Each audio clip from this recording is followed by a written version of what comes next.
따뜻한 국밥 드시고 가세요. 빈 주머니로 가게 앞에서 쭈뼛거리던 한 남자에게 환한 미소로 국밥 한 그릇을 내어주던 가난한 여자가 있었습니다. 그날 낡은 작업복을 입고 서 있던 남자. 누구도 그가 명진건설의 회장이라는 사실을 알지 못했어요. 도대체 회장은 왜 일용직 노동자로 위장한 걸까요? 그리고 그 여자의 얼굴을 마주한 순간 회장의 심장이 쿵 하고 내려앉고 말았어요. 도대체 무슨 일이 있었던 걸까요? 이야기 시작 전 구독과 좋아요를 눌러주세요. 지금 어디서 듣고 계신지 댓글 남겨주시면 그곳에 따뜻한 행운이 가득하기를 바라겠습니다. 해가 저물어가는 늦은 오후였습니다. 서울 도심 한복판 명진건설이 짓고 있는 거대한 건설 현장 앞으로 검은 세단 한 대가 미끄러져 들어왔어요.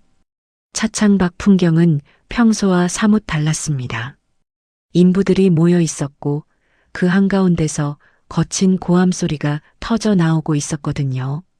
우연히 그곳을 지나가던 명진건설 회장 강진만은 그 광경을 가만히 응시했습니다. 진만은 운전석을 향해 잠깐 차를 세워달라고 낮게 일렀습니다. 비서실장 병호가 백미러로 진만의 얼굴을 흘끔 살폈어요. 회장의 미간에 깊은 골이 패여 있는 것을 확인한 병호는 아무 말 없이 차를 갓길에 댔습니다. 진만이 천천히 차에서 내리자 4월 말의 차가운 바람이 그의 양복깃을 스쳤어요. 인부들이 외치는 말소리가 똑똑히 들려오기 시작했습니다. 이미 2달째 임금이 밀렸다는 절규, 어디로 도망갔는지 모를 소장을 향한 욕설이 한꺼번에 터져 나오고 있었어요. 머리가 희끗한 한 노동자가 작업화를 벗어 흙바닥에 내동댕이 쳤습니다. 그의 손은 분노로 부들부들 떨렸고 두 눈은 벌겋게 충혈되어 있었죠. 옆에 있던 또 다른 인부는 주저앉아 두 손으로 얼굴을 감싸쥐고 있었습니다. 다 큰 사내가 사람들 앞에서 우는 것조차 부끄러워 입술을 지식이며 참고 있었어요. 진만은 그 자리에 우뚝 멈춰 섰습니다. 가슴 한구석이 묵직하게 내려앉았거든요. 자신의 회사 이름이 새겨진 안전모가 굴러다니는 이 현장에서 임금체불이라는 말이 터져 나오고 있다는 사실이 도무지 믿기지 않았습니다. 진만은 입술을 꽉 깨물었어요. 분명 지난주 결제 서류에서는 모든 임금이 정상 지급된 것으로 되어 있었거든요. 그는 머릿속으로 빠르게 더듬어 보았습니다. 이건 단순한 실수가 아니라 누군가 작정하고 숫자를 만지고 있다는 직감이 들었어요. 하청업체에서 무언가가 골마 터지고 있다는 신호가 분명했습니다. 36년 동안 건설 현장 바닥에서 굴러온 사람의 직감이었죠. 진만은 자신도 모르게 두 손을 내려다보았어요. 매끈하게 다듬어진 손톱, 깨끗한 손등, 펜을 잡고 도장을 찍던 손이었습니다. 그러나 36년 전 이 손은 갈라진 굳은 살로 뒤덮여 있었고 시멘트 가루에 절어 송금이 보이지 않을 정도였거든요. 순간 36년 전의 풍경이 스쳐 지나갔습니다. 20살의 청년 진만. 가진 것이라곤 아픈 어머니와 빚더미뿐이었어요. 새벽 4시면 인력시장에 나가 줄을 섰고 한겨울 새벽에는 시멘트 50kg짜리 포대를 등에 지고 4층까지 오르내리며 죽기 살기로 일했습니다. 그날 저녁 일당을 떼어먹고 도망간 반장 때문에 빈손으로 돌아오던 그 길. 한강 다리 위에서 펑펑 쏟아지던 눈송이를 맞으며 청년 진만은 두 주먹을 꽉 쥐고 다짐했어요. 만약 자신이 성공한다면 절대로 사람을 이렇게 부려먹지 않겠다고. 사람 대접 받으며 일할 수 있는 현장을 반드시 만들겠다고요. 그 다짐 하나로 36년을 달려왔습니다. 그런데 지금 그 청년이 이루어낸 회사의 현장에서 똑같은 일이 벌어지고 있었어요. 진만의 두 다리에서 힘이 스르르 빠졌습니다. 언제 다가왔는지 병호가 곁에 서 있었어요. 병호야, 내가 그동안 뭘 했던 거니? 종이 위의 숫자들만 보면서 내가 약속했던 그 현장을 만들어가고 있다고 착각했던 거야. 너무나도 오만했어. 진만은 자신의 가슴을 주먹으로 툭 쳤습니다. 가슴 깊은 곳에서 자기 자신에 대한 깊은 부끄러움이 욱신거리며 올라왔어요. 검은 세단으로 돌아온 진만은 한참을 침묵하다가 천천히 입을 열었습니다. 내일 새벽 그 현장에 다시 가겠노라고, 그것도 회장이 아닌 일용직 노동자로 직접 들어가겠노라고 말이에요. 병호는 자신의 귀를 의심했어요. 그는 차를 한쪽에 세우고 몸을 돌려 진만을 마주 보았습니다. 신문이며 방송에 회장님 얼굴이 얼마나 자주 나왔는지 인부들 중에 분명 회장님을 알아볼 사람이 있을 거라며 진심 어린 걱정을 쏟아냈어요. 하지만 진만은 천천히 고개를 저었습니다. 병호야, 사람들은 사람을 볼 때 옷차림으로 봐. 내가 낡은 작업복을 입고 인력시장에 서 있다면 사람들은 저 사람, 강진만 회장이랑 좀 닮았네. 그게 끝이야. 저 사람이 회장이다라고는 절대 생각하지 않아. 병호는 입술을 깨물었어요. 회장의 말이 일리가 있었지만 그래도 마음이 놓이지 않았습니다. 진만은 두 눈으로 직접 봐야겠다고 서류 위의 숫자가 아니라 흙바닥 위의 진실을 자기 가슴으로 느껴봐야겠다고 못을 박았어요. 그래야 회사를 바로잡을 수 있다는 것이었습니다. 병호는 결국 깊은 한숨을 내쉬며 고개를 끄덕일 수밖에 없었어요. 그날 밤 진만은 펜트하우스 옷장 깊숙한 곳을 뒤졌습니다. 36년 전 처음으로 현장 일을 시작했을 때 입었던 낡은 작업복 한 벌이 비닐에 쌓여 보관되어 있었거든요. 천이 닳고 닳아 무릎과 팔꿈치 부분이 해져 있었지만 진만은 차마 이 옷을 버리지 못했었어요. 자신의 초심이었으니까요. 진만은 거울 앞에서 천천히 양복을 벗었습니다. 비단 같은 셔츠 대신 색이 바랜 티셔츠를 입었고 양복 바지 대신 무릎이 헐렁한 작업복 바지를 걸쳤어요. 머리는 일부러 헝클어뜨렸고 깎지 않은 수염은 그대로 두었습니다. 거울 속에는 더 이상 명진건설의 회장이 없었어요. 거기엔 그저 초라한 일용직 노동자가 서 있었습니다. 다음 날 새벽 4시 가로등 불빛만이 새벽 공기를 노랗게 물들이는 가운데 인력시장 앞에는 수십 명의 사람들이 모여들고 있었습니다. 그 사이로 한 남자가 조용히 다가왔어요. 낡은 모자를 푹 눌러 쓴 그 남자는 다른 인부들 사이에 슬그머니 끼어 섰습니다. 진만이었어요. 새벽 공기가 차가워 그의 입에서 하얀 김이 모락모락 피어올랐죠.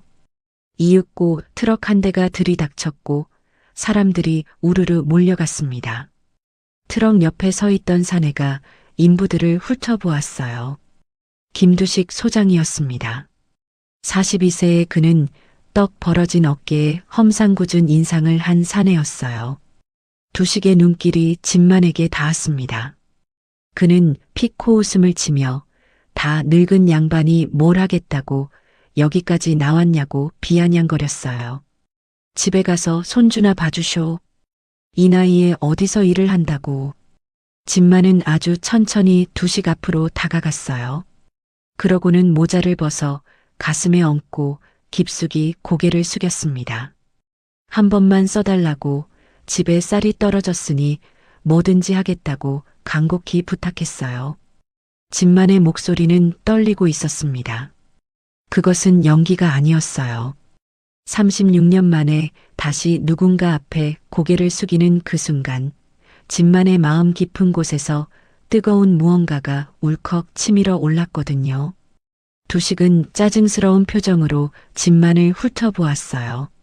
그러고는 마지못해 명단에 이름을 적기 시작했습니다. 진만은 미리 준비해둔 가명, 강만수라는 이름을 댔어요. 두식은 별 관심 없다는 듯 이름을 적고는 손가락으로 트럭 짐칸을 가리켰습니다.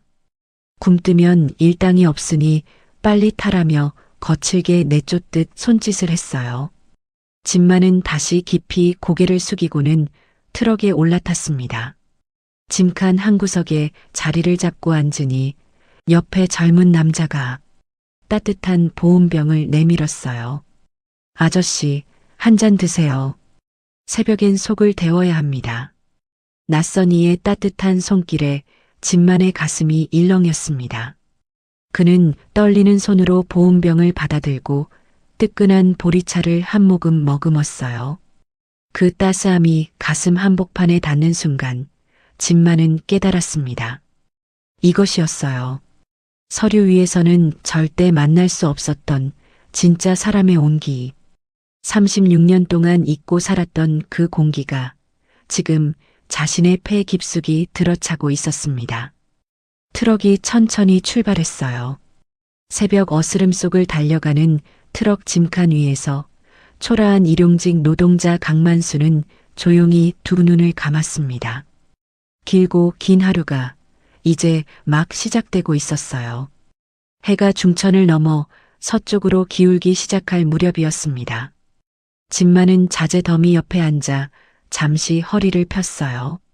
새벽부터 무거운 시멘트 포대를 나르고 철근을 정리하느라 온몸이 욱신거렸거든요. 56세의 몸은 더 이상 20대의 그 몸이 아니었습니다.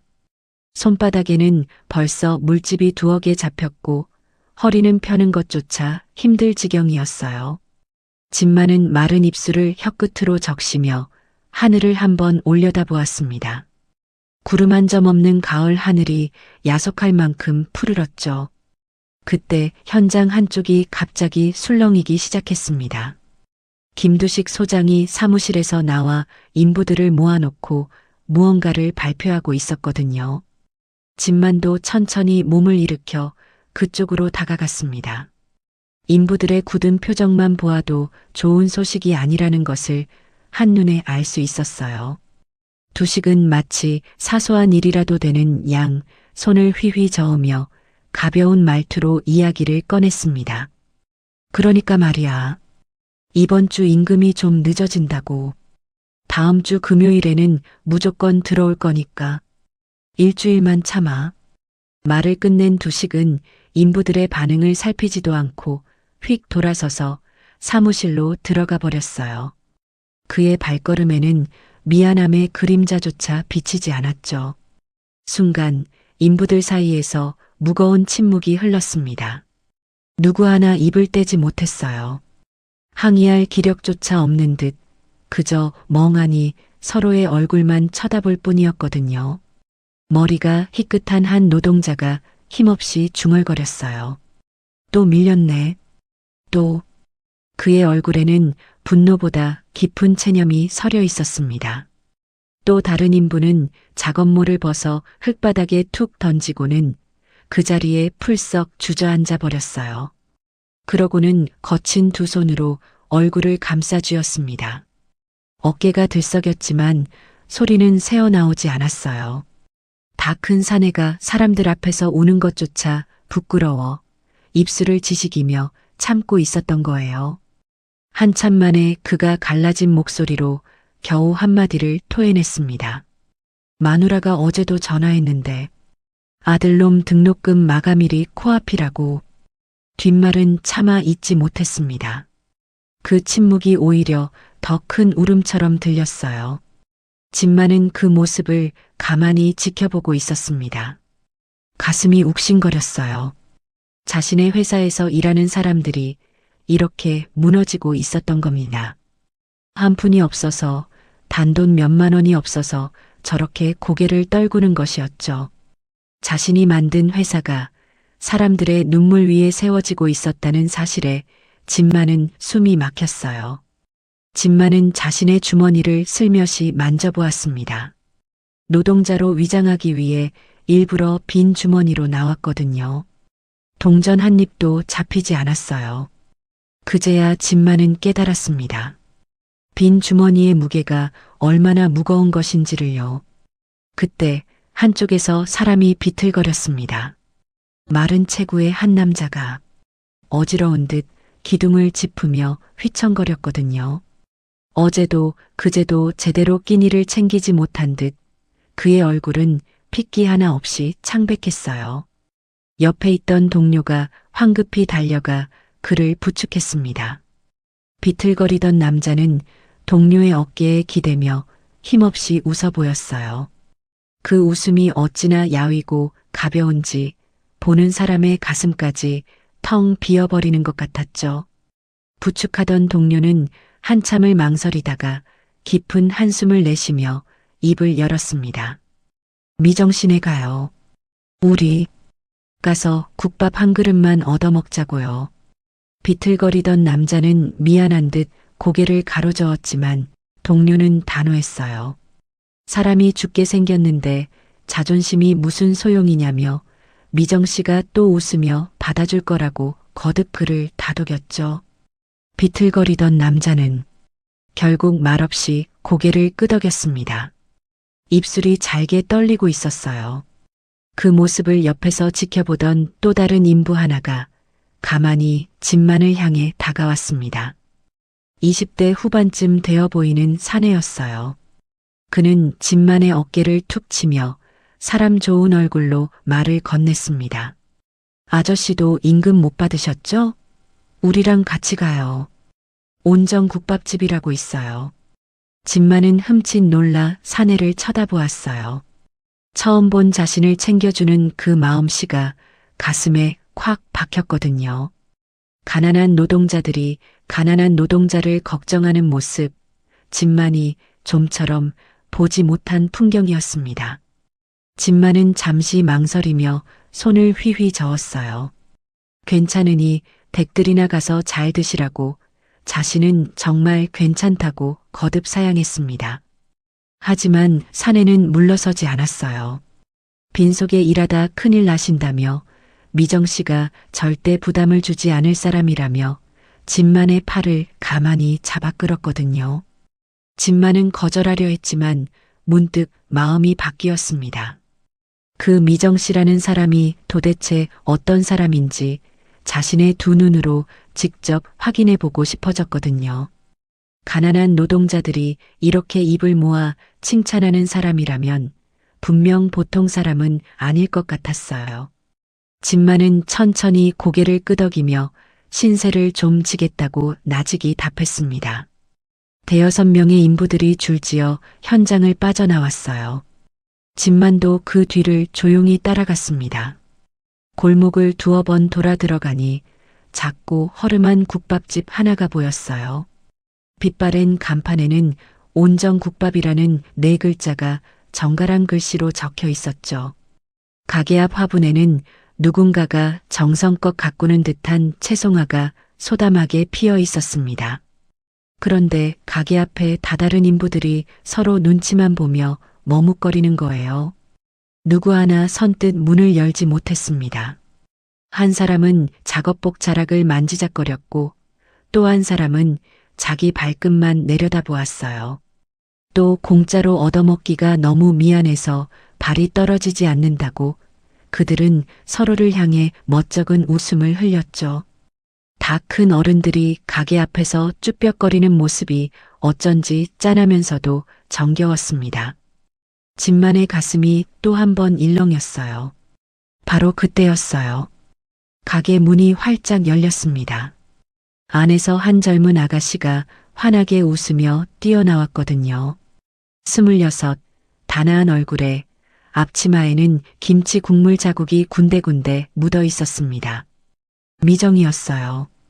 그녀의 목소리는 봄날의 햇살처럼 환하게 골목을 가득 채웠죠.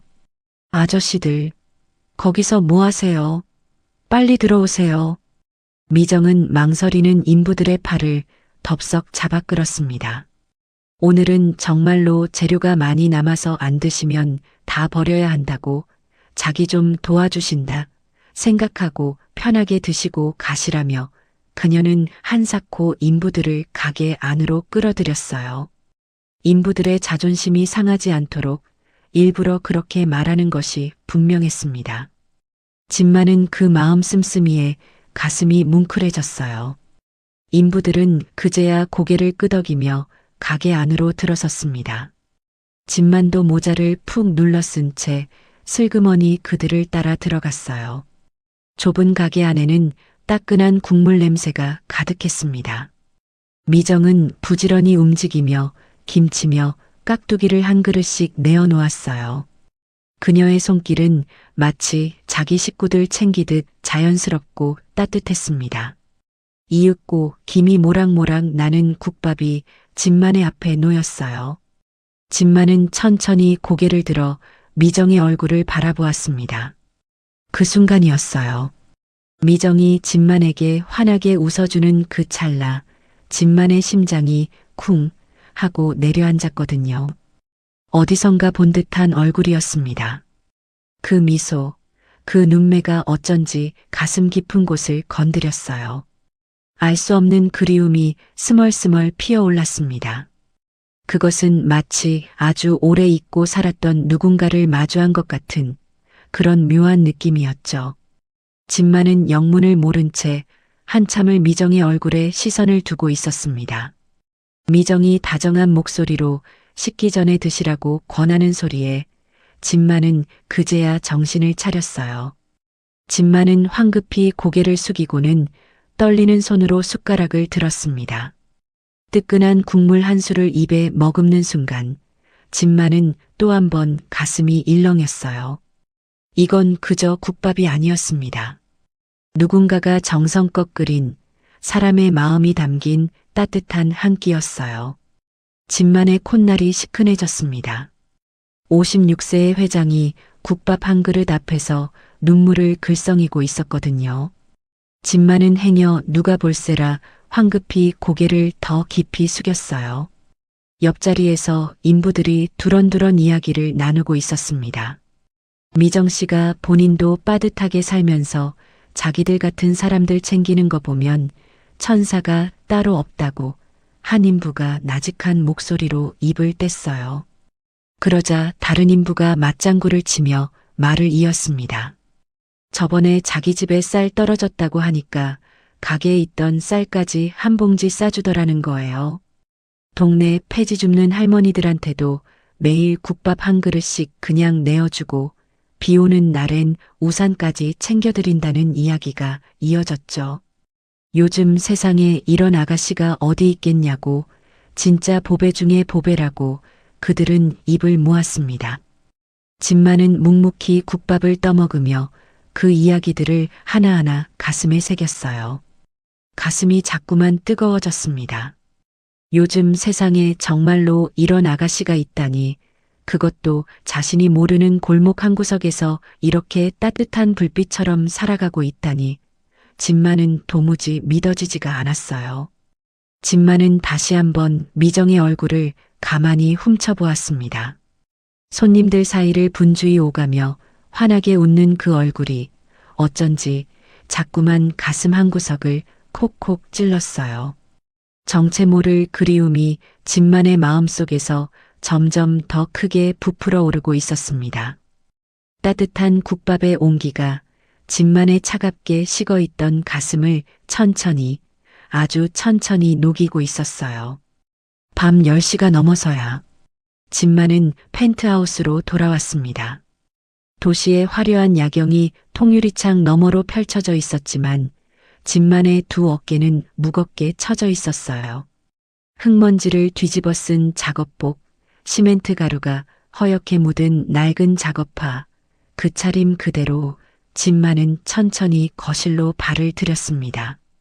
낡은 작업화가 매끈한 대리석 바닥에 닿는 순간 진만의 입에서 마른 웃음이 새어나왔어요. 흙 묻은 신발 자국이 반짝거리는 대리석 위에 어지럽게 찍히는 모습이 어쩐지 자기 자신의 모습 같아서요. 화려한 성에 발을 들인 초라한 노동자, 지금의 자신이 딱 그 모습이었습니다. 가슴 한구석이 묘하게 시려왔어요. 거실 한쪽에서 비서실장 병호가 조심스럽게 다가왔습니다. 그는 회장의 흑투성이 얼굴을 보고는 가슴이 먹먹해진 듯 한참을 말없이 서 있다가 어렵게 입을 열었어요. 회장님, 따뜻한 물에 좀 씻으시고 이제 회사로 복귀하시는 게 어떻겠습니까? 내일 임원 회의도 있다며 병호는 조심스럽게 회장의 안색을 살폈습니다. 단 하루 만에 10년은 더 늙어버린 듯한 회장의 모습이 차마 보기 힘들었거든요. 진만은 천천히 고개를 저었어요. 단호한 움직임이었습니다. 며칠 더 지켜보겠다고 자신의 두 눈으로 직접 보고 가슴으로 느껴야 할 게 아직 많이 남았다고 진만은 낮은 목소리로 말했죠. 회의는 부회장에게 맡겨두라는 짧은 지시가 뒤를 이었습니다. 병호는 더 말리지 못하고 깊은 한숨을 내쉬며 고개를 끄덕였어요. 진만의 그 단호한 눈빛 앞에서는 병호도 더는 입을 댈 수 없었거든요. 진만은 그대로 서재로 들어갔습니다. 문이 닫히는 순간 진만의 입에서 가느다란 신음이 새어나왔어요. 그제야 참고 참아왔던 통증이 한꺼번에 몰려왔거든요.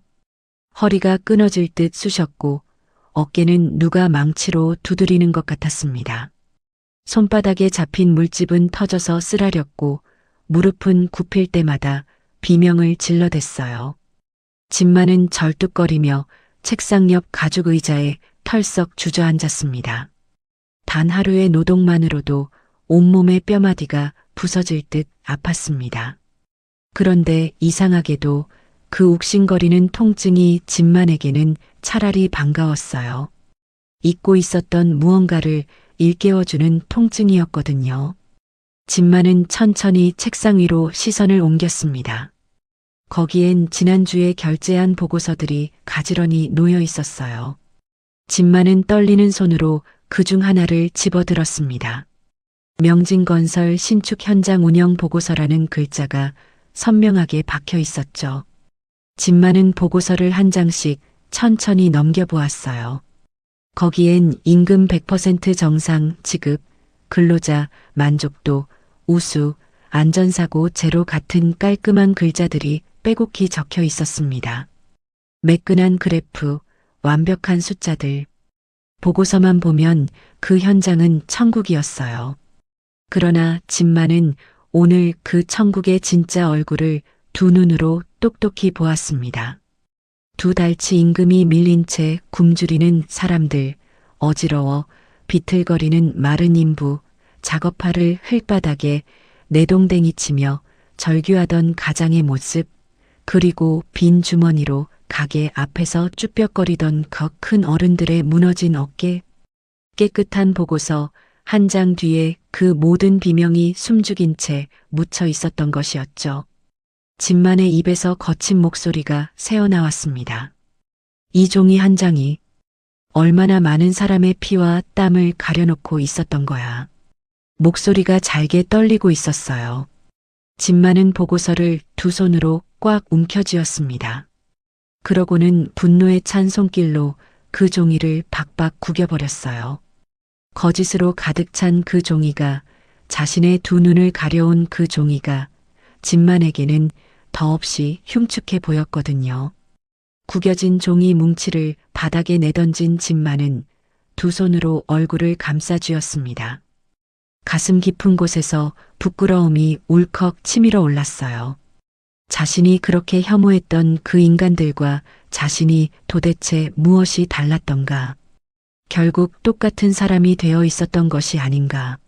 사람보다 돈을 앞세우는, 숫자만 보고 사람은 보지 못하는 그런 비정한 경영자. 성공의 높이에만 취해서 정작 자신이 발을 딛고 서 있는 그 바닥이 피투성이인 줄도 몰랐던 어리석은 인간. 진만은 가슴을 짓누르는 회안에 한참을 그렇게 앉아 있었습니다. 이윽고 진만은 무거운 몸을 일으켜 거울 앞에 섰어요. 거울 속에는 흙투성이 얼굴의 한 남자가 서 있었습니다. 머리카락은 헝클어져 있었고 뺨에는 검은 먼지가 묻어 있었어요. 진만은 자신의 두 손을 천천히 들어 올렸습니다. 수천억짜리 계약서에 도장을 찍던 매끈한 손, 그 손이 오늘 하루 만에 이렇게 갈라지고 거칠어져 있었어요. 진만은 그 거친 손을 한참 동안 내려다보았습니다. 묘하게도 매끈하던 어제의 손보다 갈라진 오늘의 손이 훨씬 부끄럽지 않게 느껴졌어요. 부끄럽다. 정말로 부끄럽다. 진만의 두 눈에 굵은 눈물이 차올랐습니다. 그는 거울 속 자신의 얼굴을 더 이상 마주할 수가 없어 천천히 고개를 떨궜어요. 한참을 그렇게 있던 진만은 천천히 몸을 일으켰습니다. 그러고는 병호를 호출했어요. 서재로 들어선 병호는 회장의 충혈된 눈을 보고 가슴이 철렁 내려앉았습니다. 그러나 진만의 입에서 흘러나오는 목소리는 조금 전에 그 흐느낌과는 전혀 다른 것이었어요. 낮고 무거웠지만 그 안에는 서늘한 칼날이 숨어 있었거든요. 지금부터 내가 일하는 그 현장의 김두식 소장, 그 사람을 낱낱이 조사해. 진만의 두 눈이 형형하게 빛나고 있었습니다. 임금을 어떻게 빼돌리고 있는지, 노동자들을 어떻게 착취하고 있는지, 비리는 또 어떻게 저지르고 있는지 하나도 빠짐없이 다 파헤치라는 지시가 이어졌어요. 절대로 김두식 그놈이 눈치채게 해서는 안 돼. 한 번에 뿌리째 뽑아내려면 지금은 조용히 지켜봐야 한다는 회장의 말에 병호는 깊이 고개를 숙이며 철저히 비밀리에 진행하겠다고 답했어요. 병호가 깊이 고개를 숙이고 나간 뒤 진만은 다시 통유리창 앞에 섰습니다. 발 아래로 펼쳐진 도시의 불빛들이 별처럼 반짝이고 있었어요. 어딘가에서는 또 누군가가 두 달치 밀린 임금을 받지 못한 채 굶주린 배를 움켜쥐고 잠들고 있을 터였습니다. 진만은 그 불빛들을 가만히 내려다보며 두 주먹을 천천히 그려쥐었어요. 청년 시절에 그토록 꿈꾸던 세상이 있었습니다. 사람을 사람답게 대하는 회사, 땀 흘린 만큼 정직하게 보상받는 일터, 그 단순하고도 뜨거운 꿈을 진만은 어느새 잃어버리고 있었던 것이었죠. 그 잃어버린 꿈을 자신의 두 손으로 반드시 되찾아 놓겠다고 다짐했어요. 다음 날 오후 진만은 또다시 흙먼지 가득한 현장에 서 있었습니다. 어제의 통증이 채 가시지 않은 몸이었지만 진만은 입을 꾹 다문 채 묵묵히 자재를 정리하고 있었어요. 어젯밤 비서실장 병호에게 김두식 소장의 비리를 캐라고 지시한 뒤로 진만의 두 눈은 더욱 매서워져 있었습니다. 표면은 어제와 같은 초라한 일용직이었지만 그 속에는 분명한 칼날이 숨어 있었거든요. 그때 현장 한쪽이 갑자기 시끄러워졌어요. 김두식 소장의 우렁찬 고함 소리가 멀리서부터 들려왔습니다. 이 영감탱이야.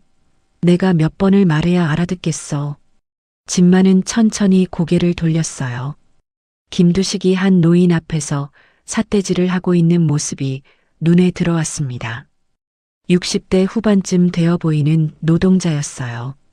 그 노인은 두 손을 가슴 앞에 모은 채 김두식 앞에서 어쩔 줄 몰라 하며 떨고 있었습니다. 노인의 점퍼 주머니 속에는 두식이 던져준 잔돈이 삐죽 나와 있었어요. 김두식이 자기 부인의 약 심부름을 그 노인에게 시키고 있었던 거예요. 그것도 일을 해야 할 점심시간에 말이죠. 내 마누라 약 사오라는 그 간단한 심부름 하나를 못해? 두식의 목소리는 점점 더 거칠어졌습니다. 노인은 떨리는 목소리로 약국이 오늘 문을 열지 않았다고 점심도 거른 채 다녀왔다고 말했어요. 그러나 두식의 귀에는 그 어떤 말도 닿지 않았습니다. 시끄럽다며 호통을 친 두식은 영감 같은 인간을 받아준 게 어디인 줄 아냐며 다른 데서는 받아주지도 않을 거라며 노인의 가슴을 거칠게 후벼 팠어요. 노인의 두 눈에는 굵은 눈물이 그렁그렁 맺혔습니다. 사람들 앞에서 자식벌 되는 사내에게 그렇게 모욕을 당하는 그 심정이 얼마나 비참했을까요? 두식은 노인의 어깨를 거칠게 툭툭 밀쳤습니다. 그 작은 충격에도 휘청거렸어요. 진만의 얼굴이 굳어졌습니다. 두 주먹이 자기도 모르게 꽉 쥐어졌어요. 어제도 그제도 묵묵히 참아왔던 분노가 한꺼번에 터져 나오기 시작했거든요. 자신의 회사 현장에서 자신의 사람이 저렇게 짓밟히고 있다는 사실에 진만은 더 이상 가만히 있을 수가 없었습니다. 진만은 들고 있던 삽을 흙바닥에 툭 내려놓았어요. 그러고는 천천히 그러나 단호한 걸음으로 김두식 앞으로 다가갔습니다. 주변에 있던 인부들이 깜짝 놀라 진만을 쳐다보았어요. 어제 들어온 그 일용직 노동자가 무서운 김두식 소장 앞으로 걸어가고 있었거든요. 진만은 두식 앞에 멈춰서서 낮지만 묵직한 목소리로 입을 열었습니다. 이 현장의 근로자들은 당신 개인의 심부름꾼이 아니라고, 그분이 무슨 잘못을 했다고 그렇게 함부로 대하느냐고, 똑바로 대우하라고 진만은 또박또박 말했어요. 회장의 위엄이 자기도 모르게 새어나오고 있었습니다. 두식은 어이가 없다는 듯 입을 벌리고 진만을 쳐다보았어요. 그러더니 곧 코웃음을 치며 진만에게 성큼성큼 다가왔습니다. 뭐, 너 어제 들어온 신참이지? 어디서 감히 나한테 대들어. 두식은 진만의 가슴을 두 손으로 거칠게 밀쳐버렸어요. 어제 하루 종일 무거운 짐을 나르느라 지쳐있던 진만의 몸은 그 충격을 견디지 못했습니다. 진만은 흙바닥으로 풀썩 쓰러지고 말았어요. 쓰러진 진만의 입에서 신음이 새어나왔습니다. 어제 다친 허리가 다시 비명을 지르듯 욱신거렸거든요. 그러나 진만의 마음속에서 끓어오르는 것은 몸의 통증이 아니었어요. 사람을 벌레 보듯 하는 김두식의 그 태도, 그것이 진만의 가슴에 활활불을 지르고 있었습니다. 진만은 흙바닥에 주저앉은 채로 천천히 고개를 들었어요. 그러고는 두식을 똑바로 올려다보았습니다. 그 눈빛이 평범한 일용직의 그것이 아니었어요. 56년을 살아온 사람의 깊은 관록과 거대한 기업을 일궈온 회장 특유의 서늘한 위엄이 그 두 눈에서 뿜어져 나오고 있었거든요. 두식은 그 순간 흠칫 멈춰섰습니다. 자신을 올려다보는 그 눈빛이 어쩐지 평범하지 않다는 것을 본능적으로 느꼈거든요. 등골이 서늘해지는 알 수 없는 위압감이 두식의 뒷덜미를 쥐었어요. 늙고 초라한 남자 앞에서 자신이 위축되고 있다는 사실에 두식은 화가 났습니다. 자존심이 상한 그는 다시 한 발자국 다가서며 손을 들어 올렸어요. 진만에게 다시 한번 본때를 보여주려는 것이었죠. 바로 그때였습니다. 안 돼요.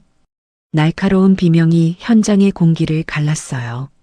마침 점심 그릇을 회수하러 현장에 들렀던 미정이 그 광경을 보고는 들고 있던 빈 그릇 가방을 흙가닥에 내던지고 달려왔거든요. 미정은 한달음에 달려와 두식과 흙바닥에 쓰러진 진만 사이를 자기 몸으로 막아섰습니다.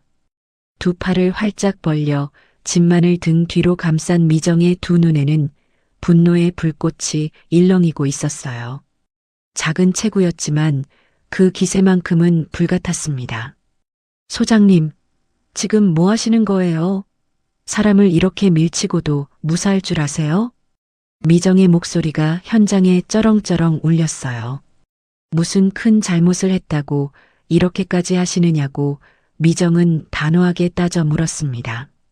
두식은 어이가 없다는 듯 미정을 향해 손가락질을 했어요. 여자가 어디 현장 일에 끼어드냐며 가게 일이나 잘 보라며 두식은 험악한 목소리로 미정을 윽박질렀습니다. 그러나 미정은 한치도 물러서지 않았어요. 오히려 더 당당하게 한 걸음 앞으로 나섰습니다.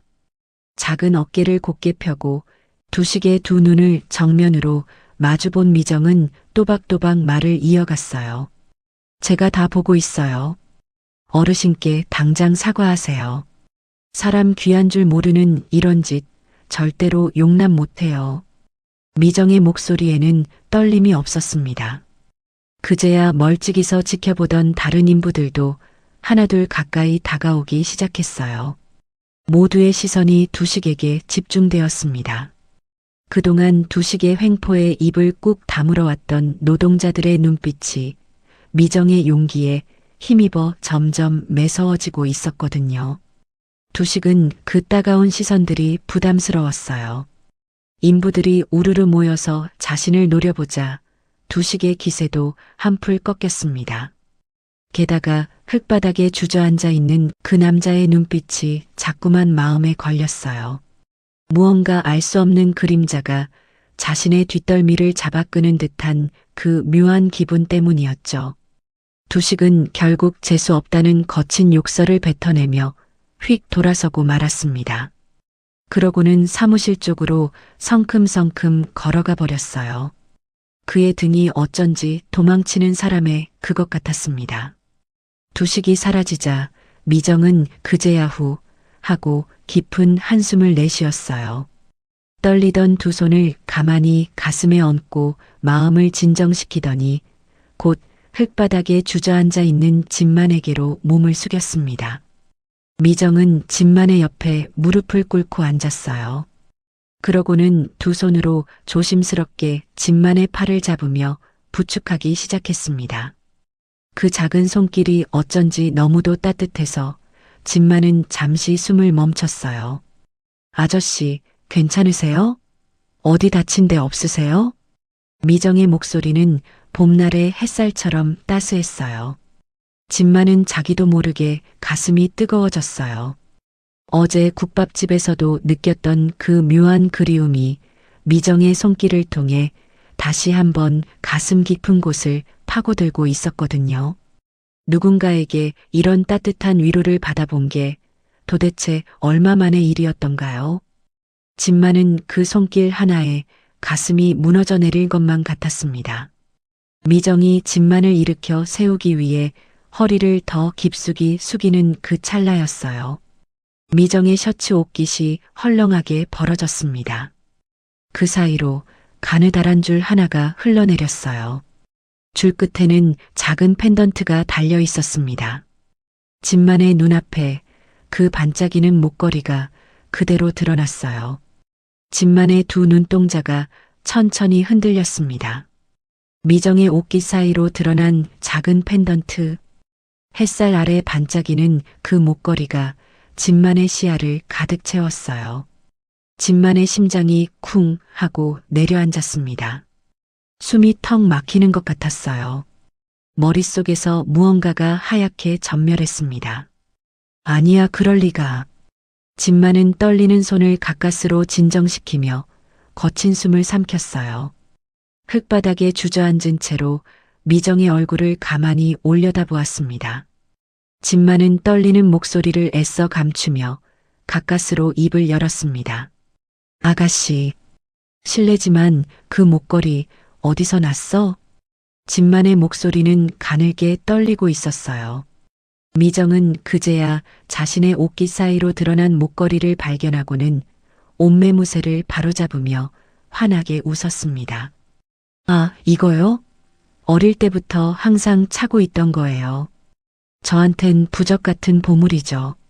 미정이 환하게 웃으며 그렇게 대답하는 그 짧은 순간 진만의 머릿속이 또 한 번 하얗게 전멸했습니다. 어릴 때부터 차고 있었다고? 진만의 시야가 일순간 흐려졌어요. 펜던트의 모양, 줄의 길이, 그리고 펜던트 모서리의 그 작은 흠집까지 모든 것이 너무도 정확하게 일치했습니다.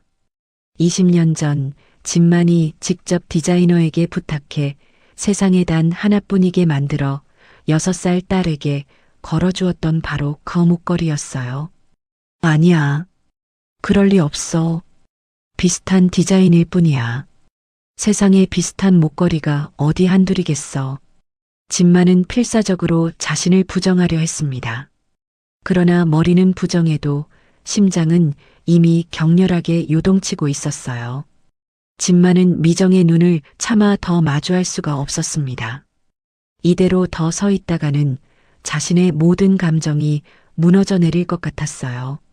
진만은 시선을 황급히 떨어뜨리며 입가에 어색한 웃음을 띄웠습니다. 그렇구나, 참 예쁘네. 말끝이 가늘게 흐려졌어요. 진만은 미정의 손을 빌려 흙바닥에서 일어선 후 등을 휙 돌렸습니다. 그러고는 그 자리를 황급히 빠져나갔어요. 뒤에서 미정이 무어라 부르는 소리가 들렸지만 진만은 차마 돌아볼 수가 없었습니다. 자신의 얼굴이 지금 어떤 표정을 짓고 있을지 스스로도 알 수가 없었거든요. 펜트하우스로 돌아온 진만은 문을 닫자마자 벽에 등을 기대고 미끄러지듯 주저앉았습니다. 거친 숨이 턱 끝까지 차올랐어요. 가슴이 너무도 빠르게 뛰어서 갈비뼈가 부서질 것만 같았습니다. 진만의 눈앞에는 그 목걸이가 자꾸만 아른거렸어요. 펜던트의 미세한 굴곡, 디자이너가 마지막에 살짝 흠집을 냈던 그 모서리. 진만은 그날을 또렷이 기억했습니다. 디자이너가 미안해하며 작업 막판에 이렇게 흠집이 나서 죄송합니다. 다시 만들겠습니다라고 말했을 때 진만은 웃으며 아니야. 우리 유정이만의 표시가 되겠네. 세상에 단 하나뿐인 목걸이가 됐어라고 답했었거든요. 세상에 단 하나뿐인 목걸이. 그것이 지금 미정의 목에 걸려 있었던 거예요.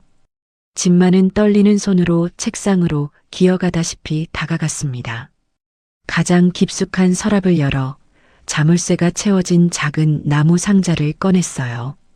떨리는 손가락으로 자물쇠를 풀고 상자를 여는 그 순간 진만의 눈에서는 이미 굵은 눈물이 뚝뚝 떨어지고 있었습니다. 상자 안에는 사진 한 장이 정성스럽게 보관되어 있었어요. 20년 전 6살 유정이와 함께 찍은 마지막 사진이었습니다. 사진 속 유정이는 활짝 웃고 있었어요. 아빠 진만의 무릎 위에 앉아 환하게 웃고 있는 그 모습. 진만은 떨리는 손가락으로 사진 속 유정이의 얼굴을 어루만졌습니다. 오늘 본 미정의 얼굴을 천천히 겹쳐보았어요. 웃을 때 살짝 휘어지는 두 눈. 입가의 양쪽이 똑같이 올라가는 그 미소. 작은 콧방울의 모양까지. 모든 것이 너무도 닮아 있었습니다. 그리고 사진의 한 귀퉁이에는 6살 유정이의 목에 걸려 있는 그 목걸이가 햇살을 받아 반짝이고 있었어요. 오늘 본 그 목걸이. 진만의 시야가 또 한 번 흐려졌습니다. 사진 속에서 진만의 무릎 위에 앉아 있는 어린 유정이의 얼굴 위로 일찍 세상을 떠난 아내의 얼굴까지 스쳐 지나갔어요. 어쩜 이렇게도 닮았을까요? 미정의 그 다정한 미소가 어쩜 그렇게 아내의 미소와 똑 닮아 있었을까요? 진만의 두 다리에서 힘이 스르르 빠졌습니다. 그는 책상 옆에 그대로 무릎을 꿇고 만 채 사진을 가슴에 꽉 끌어안았어요. 입에서 가느다란 신음이 새어나왔습니다. 설마 진짜 우리 유정이었니? 목소리가 갈라지고 있었어요. 두 눈에서는 굵은 눈물이 멈추지 않고 흘러내렸습니다.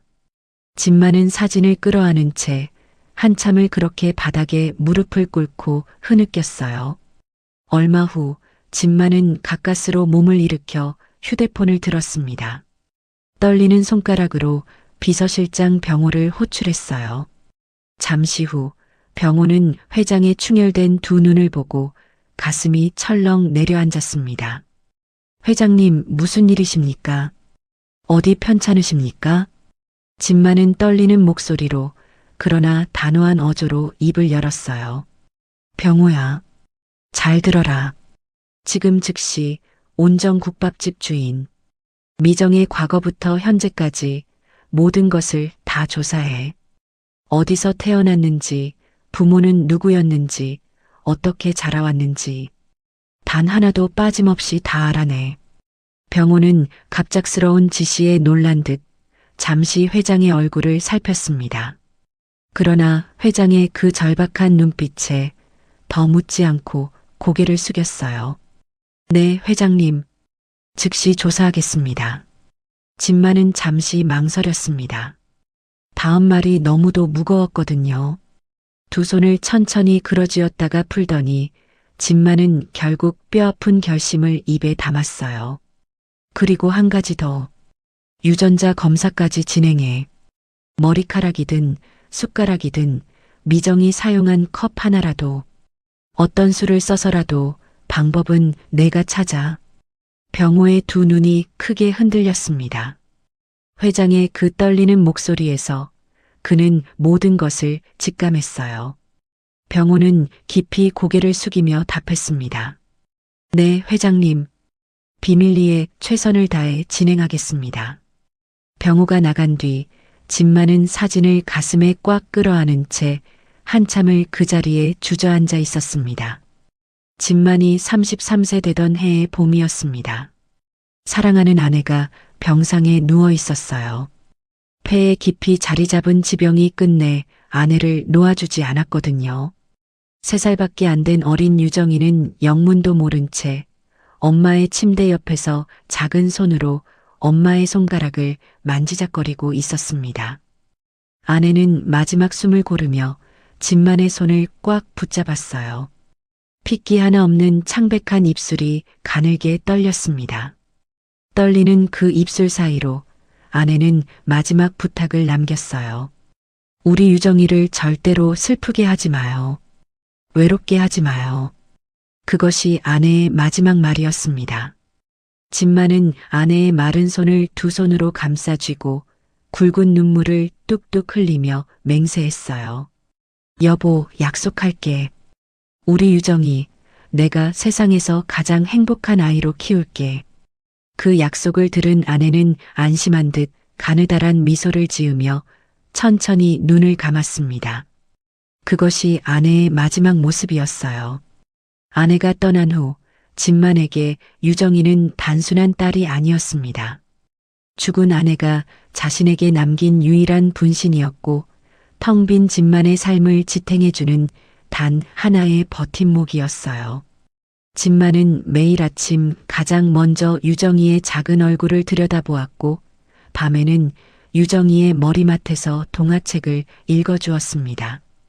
그 작은 아이의 까르르 웃는 소리 하나로 진만은 세상의 모든 슬픔을 이겨낼 수 있었거든요. 그렇게 3년이 흘렀습니다. 유정이는 어느덧 6살이 되어 있었어요. 그날은 유난히도 따뜻한 봄날 오후였습니다. 진마는 유정이의 작은 손을 잡고 동네 아이스크림 가게로 향했어요. 유정이는 아빠의 손을 잡고 토끼처럼 폴짝폴짝 뛰며 아이스크림을 먹으러 간다고 흥얼흥얼 노래를 불렀습니다. 가게에 도착하자 유정이는 유리창 너머의 알록달록한 아이스크림들을 꼼꼼히 살펴보았어요. 작은 손가락으로 유리창을 콕콕 짚어가며 진지하게 고민하는 모습이 너무도 사랑스러웠습니다. 그 작은 얼굴을 보며 진마는 환하게 웃으며 유정이의 머리를 쓰다듬었어요. 그때 진마는 마음속 깊은 곳에서 잔잔한 안도감을 느끼고 있었습니다. 하늘에 있을 아내를 향해 약속을 잘 지키고 있다고, 우리 딸이 이렇게 환하게 웃고 있다고 진마는 속으로 가만히 인사를 건넸어요. 바로 그때였습니다. 진만의 양복 안주머니에서 휴대폰이 요란하게 울렸어요. 그토록 공들여 추진하던 해외 계약건이었습니다. 진만은 잠시 망설이다가 유정이의 작은 어깨를 두드리며 가게 앞에 잠깐 서 있으라고 일렀어요. 어디 가지 말고 딱 그 자리에 있으라고 신신당부를 했습니다. 유정이는 환하게 웃으며 고개를 끄덕였어요. 그 사이에 아이스크림을 골라놓겠다고 그렇게 약속하면서요. 진마는 그 미소에 안심하며 몇 걸음 나섰습니다. 5분이면 충분하다고 그렇게 안일하게 생각했던 거예요. 해외 바이어와의 통화는 정신없이 이어졌습니다. 통화를 끝내고 진만이 가게 앞으로 돌아섰을 때 그의 발걸음은 그 자리에 얼어붙고 말았어요. 유정이가 없었습니다. 분명 가게 앞에 서 있던 그 작은 아이가 마치 처음부터 없었던 것처럼 흔적도 없이 사라져 있었어요. 진만의 심장이 뚝 하고 떨어지는 소리가 들렸습니다. 진만은 가게 안으로 뛰어들어갔지만 그 안에도 유정이의 모습은 없었어요. 가게 주인은 떨리는 목소리로 아이가 강아지 한 마리를 따라 골목 쪽으로 가더라고 더듬더듬 말했습니다. 진만은 그 말이 채 끝나기도 전에 골목으로 미친 듯이 뛰쳐나갔어요. 평온하던 그 봄날의 골목이 한순간에 끝없는 공포의 미로로 변해 있었습니다. 진만은 가게마다 들어가서 물어보았고 지나가는 사람마다 붙잡고 매달렸어요. 그러나 그 어디에도 6살 유정이의 모습은 없었습니다. 해가 지고 어둠이 내리자 진만은 경찰과 함께 그 일대를 샅샅이 뒤졌어요. 한밤중에도 진만은 골목골목을 누비며 딸의 이름을 부르고 또 불렀습니다. 유정아, 아빠 여기 있어. 우리 유정이 어디 있니? 목이 쉬어 더 이상 소리가 나오지 않을 때까지 진만은 그 자리에 무릎을 꿇고 엎드려 흐느꼈어요. 골목 끝에서는 그저 가로등 불빛만이 차갑게 깜빡일 뿐 정적이 깊고 무겁게 깔려 있었습니다. 그날 이후 진만의 인생은 송두리째 바뀌었어요. 진만은 미친 사람처럼 일에만 매달리기 시작했습니다. 새벽 5시에 출근해서 자정이 넘어 퇴근하는 일상이 반복됐어요. 사설 탐정을 고용했고 전국에 전단지를 뿌렸습니다. 그러나 시간이 흐를수록 흔적은 점점 옅어져만 갔어요. 일을 멈추는 그 순간 어김없이 그날의 기억이 진만을 덮쳐왔거든요. 가게 앞에서 휴대폰을 든 채 통화하던 자신의 모습. 빨리 오라며 환하게 웃던 유정이의 마지막 미소. 그리고 텅 빈 가게 앞. 진만은 자신을 끝까지 몰아세우며 쉬지 않고 일해야만 아내와의 약속을 지키지 못한 그 죄책감과 딸을 잃은 그 지옥 같은 기억에서 잠시나마 도망칠 수 있었어요. 20년이라는 긴 세월이 흘렀지만 그 5분만은 진만에게 단 하루도 흐릿해진 적이 없었습니다. 진만은 길고 긴 회상에서 천천히 깨어났습니다. 두 뺨에는 마른 눈물 자국이 길게 그어져 있었어요.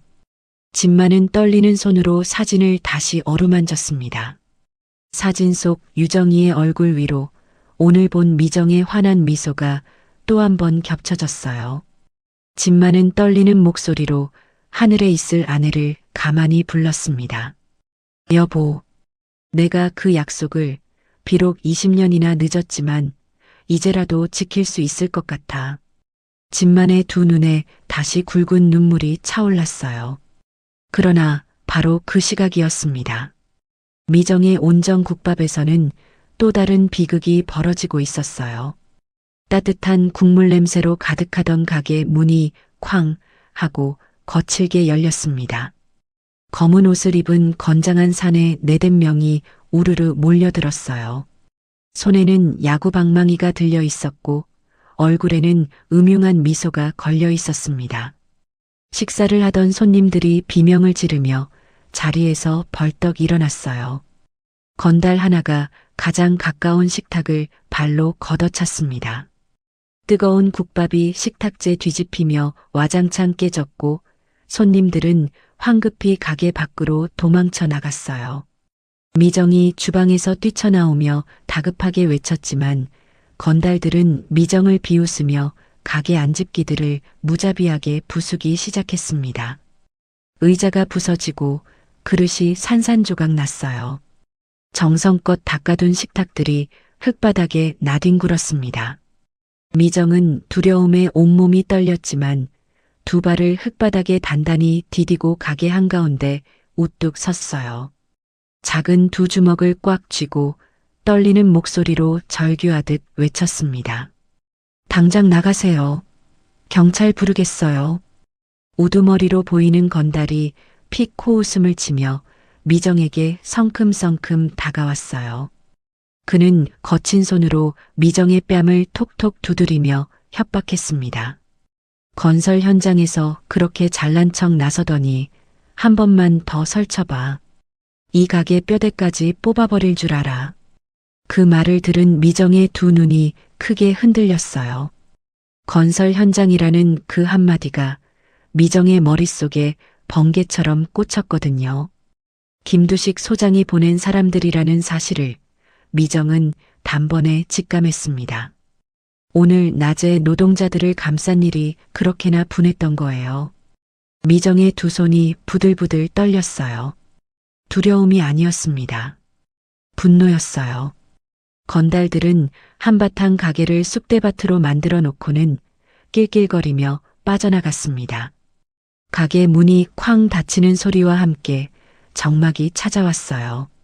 미정은 그제야 다리에 힘이 풀려 부서진 의자 앞에 풀썩 주저앉았습니다.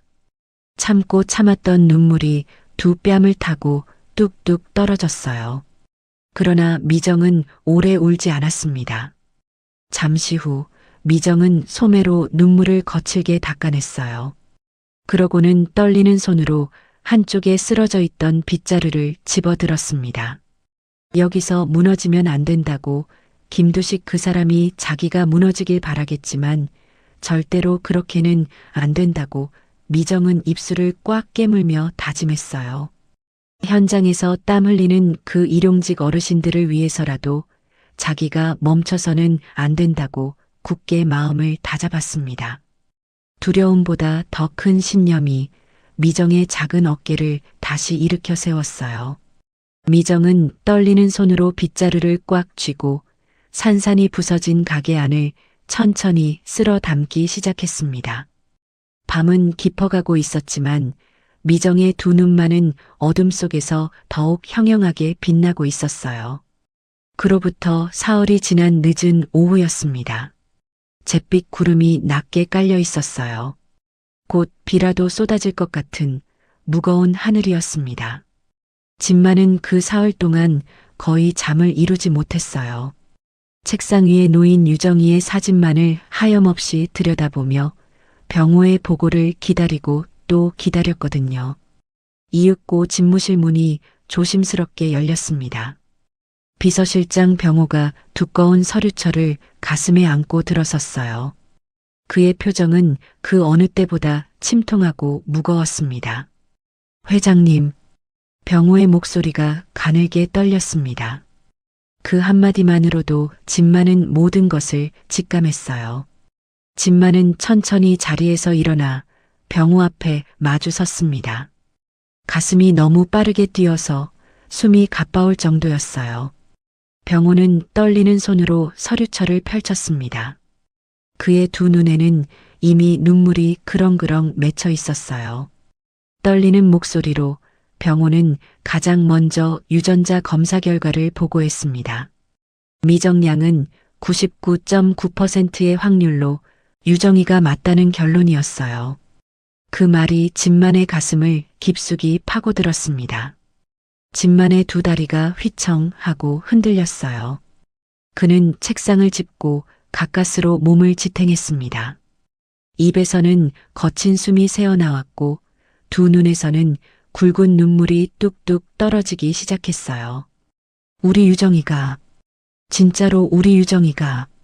진만은 말을 잇지 못하고 두 손으로 얼굴을 감쌌습니다. 20년 동안 한 번도 잊은 적 없었던 그 작은 손, 그 해맑은 웃음. 그 아이가 이렇게 자라서 자신의 눈앞에 다시 나타났다는 사실이 도무지 믿기지 않으면서도 너무도 사무치게 다가왔거든요. 병호는 회장의 흐느낌이 잠시 잦아들기를 기다렸어요. 그러고는 떨리는 목소리로 또박또박 보고를 이어갔습니다. 20년 전 길을 잃은 어린 유정이 어찌된 영문인지 그 골목에서 한참이나 떨어진 낯선 동네까지 흘러갔고 그곳에서 박순자라는 한 여인이 거리를 헤매던 6살 아이를 발견해 곧바로 경찰서로 데려갔다는 것이었어요. 그런데 당시 아이는 충격이 너무 컸던 탓인지 6살이라는 나이 외에는 이름도 집 주소도 부모님이 누구인지도 전혀 기억하지 못하는 상태였답니다. 진만의 어깨가 또 한 번 들썩였어요. 그날 그 작은 아이가 얼마나 큰 충격을 받았으면 자기 이름조차 기억하지 못했을까요? 가슴이 칼로 도련해지는 것 같았습니다. 병호의 보고는 더 이어졌어요. 경찰은 영고가 확인되지 않으니 아이를 고아원으로 보내야 한다고 했답니다. 그때 박순자라는 그 여인이 자신도 어릴 적 고아원에서 자라며 겪었던 그 지옥 같은 시절을 떠올리고는 이 아이를 또 다른 지옥으로 보낼 수 없다며 차마 발길을 떼지 못했답니다. 결국 자신이 직접 거두어 키우기로 결심하고 미정이라는 이름까지 새로 지어주었다는 것이었어요. 진만은 천천히 고개를 들어 병호를 쳐다보았어요. 그 눈에서 굵은 눈물이 끊임없이 흘러내리고 있었습니다. 그분이 우리 유정이를 거두어 키워주셨다고. 병호는 침통한 얼굴로 고개를 끄덕였어요. 그러고는 박순자라는 그 여인이 형편은 정말 어려웠지만 미정을 친딸처럼 아껴서 키웠다는 것.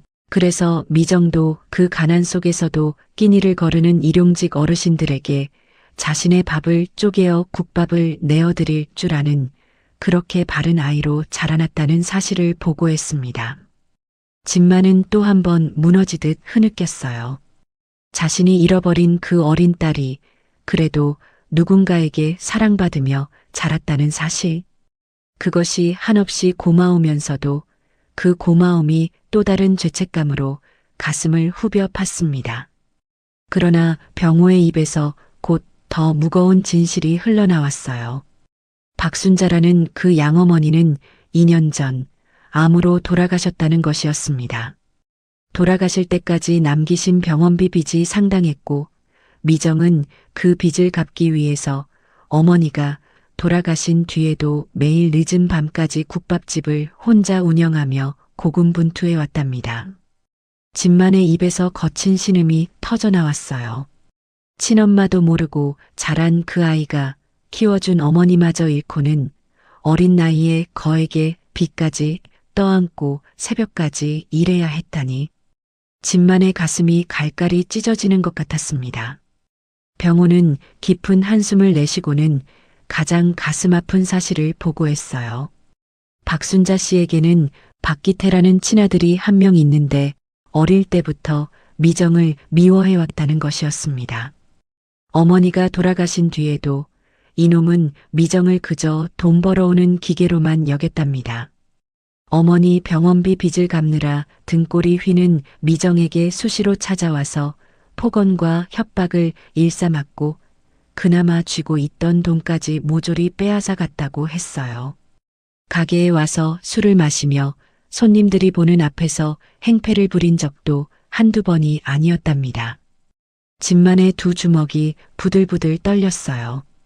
자신의 딸이 그 어린아이가 그렇게 짓밟히며 살아왔다는 사실에 진만의 두 눈에서 시뻘건 핏발이 섰습니다. 병호는 잠시 호흡을 가다듬었어요. 그러고는 가장 무거운 진실을 입에 담았습니다. 며칠 전 김두식 소장의 사주를 받은 건달들이 미정의 가게로 들이닥쳐 가게를 박살냈다는 것이었어요. 미정이 현장에서 자신에게 망신을 줬다고 앙심을 품은 김두식이 비열하게 보복을 한 것이었습니다. 가게 안 식탁이며 그릇이 죄다 부서졌고 미정은 혼자서 그 잔해를 치우며 밤을 지샜답니다. 진만은 책상을 두 손으로 짚은 채 그대로 무너졌습니다. 다리에 힘이 풀려 의자에 풀썩 주저앉았어요. 우리 유정이가 그 못된 의붓 오빠한테 돈을 빼앗기고 그것도 모자라서 내 회사 소장 놈한테까지 짓밟히고 있었단 말이지. 진만은 두 손으로 자신의 가슴을 쥐어뜯었어요. 가슴 한복판이 너무도 아파서 숨조차 제대로 쉴 수가 없었거든요. 한참을 그렇게 무너져 있던 진만은 천천히 고개를 들었어요. 그의 두 눈에는 더 이상 슬픔의 눈물만이 있는 것이 아니었습니다. 그 눈물 속에서 시퍼런 칼날 같은 분노가 번뜩이고 있었어요. 진만은 자리에서 천천히 일어섰습니다. 병호야. 진만의 목소리는 낮고도 서늘했어요. 그 안에는 거대한 기업을 일궈온 회장 특유의 무서운 위엄이 한꺼번에 담겨 있었습니다. 김두식 그놈이 내 딸의 가게에서 저지른 모든 행패의 증거, 박기태 그놈이 내 딸한테 저지른 폭언, 협박, 갈취, 그 모든 것을 단 하나도 빠짐없이 다 잡아내라. 가게 CCTV며 통화 기록이며 자금 흐름이며 주변 상인들 증언이며 죄다 모아. 병호는 깊이 고개를 숙였어요. 네, 회장님. 즉시 진행하겠습니다. 진만은 천천히 통유리창 앞으로 걸어갔습니다. 잿빛 구름이 가득한 도시를 내려다보며 진만은 두 주먹을 더욱 꽉 그어쥐었어요. 진만의 두 눈이 어둠 속에서 형형하게 빛나고 있었습니다. 20년 동안 묻어두었던 한 아버지의 분노가 이제 막 활화산처럼 끓어오르고 있었어요. 다음 날 저녁, 비가 가늘게 내리는 흐린 저녁이었어요. 어제 건달들이 휩쓸고 간 가게를 미정은 꼬박 하루를 들여 깨끗이 정리했습니다. 부서진 의자 몇 개는 한쪽에 쌓아두었고 새로 끓인 국물 한 솥에서는 다시 따뜻한 김이 모락모락 피어오르고 있었어요. 미정은 떨리는 마음을 다잡으며 또 하루를 살아내고 있었습니다. 바로 그때였어요. 가게 문이 쾅 하고 거칠게 열렸습니다. 비틀거리며 들어선 사람은 의붓오빠 기태였어요. 술 냄새가 가게 안에 진동했고 그의 두 눈은 벌겋게 충혈되어 있었습니다. 입가에 비뚤어진 미소를 짓고는 마치 자기 집인 양가게 안을 휘젓고 다녔어요. 기태는 곧장 계산대로 다가가 거친 손길로 서랍을 뒤지기 시작했습니다. 미정이 어머니의 병원비 빚을 갚으려고 한 푼, 두 푼 모아둔 그 소중한 돈이었어요. 미정은 주방에서 뛰쳐나오며 기태의 팔을 두 손으로 붙잡았습니다. 두 다리가 후들거렸지만 그 돈만은 절대로 빼앗길 수 없었거든요. 오빠, 제발 이러지 마. 이거 엄마 병원비 갚느라 겨우 모은 돈이란 말이야. 미정의 두 눈에서 눈물이 뚝뚝 떨어졌어요. 그러나 기태는 그 눈물 따위는 안중에도 없다는 듯 비웃으며 미정을 노려보았습니다. 엄마 병원비, 그건 네가 일해서 다시 벌어오면 되잖아. 빨리 내놔. 기태는 거친 손으로 미정의 어깨를 거칠게 떠밀었어요. 작은 체구의 미정은 그 충격에 휘청하고 뒤로 물러섰습니다. 두려움에 온몸이 떨려왔지만 미정은 다시 일어서서 기태의 앞을 막아섰어요. 바로 그 순간이었습니다. 가게 문이 또 한 번 거칠게 벌컥 열렸어요. 말끔한 고급 정장을 차려입은 한 남자가 분노로 가득 찬 얼굴로 들어섰습니다. 진만이었어요. 머리는 단정하게 빗어 넘겼고 짙은 회색 정장에는 빳빳한 다림질 자국이 선명했습니다. 어제까지 흙먼지를 뒤집어 쓰고 자재를 나르던 그 초라한 모습은 어디에도 없었어요. 거기 서 있는 사람은 거대한 기업을 일궈온 명진건설의 회장 그 자체였습니다. 진만은 가게 안광경을 한눈에 훑어보았어요. 자기 딸의 어깨를 떠밀고 있는 그 사내를 본 순간 진만의 두 눈에 시퍼런 불꽃이 번뜩였습니다. 그는 성큼성큼 다가가 순식간에 기태의 손목을 낚아채 뒤로 꺾으며 짓눌렀어요. 감히 내 딸에게 손을 대? 진만의 목소리는 낮고도 서늘했습니다. 그 안에는 20년 동안 묻어두었던 한 아버지의 분노가 한꺼번에 담겨 있었어요. 기태는 비명을 지르며 어쩔 줄 몰라 했습니다. 기태는 엉겁결에 몸을 뒤틀어 진만의 소나기에서 벗어났어요. 그러고는 본능적으로 가게 밖으로 필사적으로 달아나려 했습니다. 그러나 그가 가게 문 앞에 닿는 순간 거기에는 이미 또 다른 사내가 떡 버티고 서 있었어요. 비서실장 병호였습니다. 병호는 차분한 표정으로 기태의 멱살을 한 손으로 거머쥐었어요. 그러고는 다정하게까지 들리는 목소리로 그를 맞이했습니다. 박기태 씨, 안녕하십니까? 당신 그동안 저지른 사기 혐의로 지금 도주 중이시더군요. 기태의 얼굴이 새파랗게 질렸어요. 어떻게 자기 일을 이 사람들이 알고 있는지, 어떻게 이렇게 정확하게 자신의 멱살을 잡고 있는지, 그저 머릿속이 새하얗게 변할 뿐이었습니다.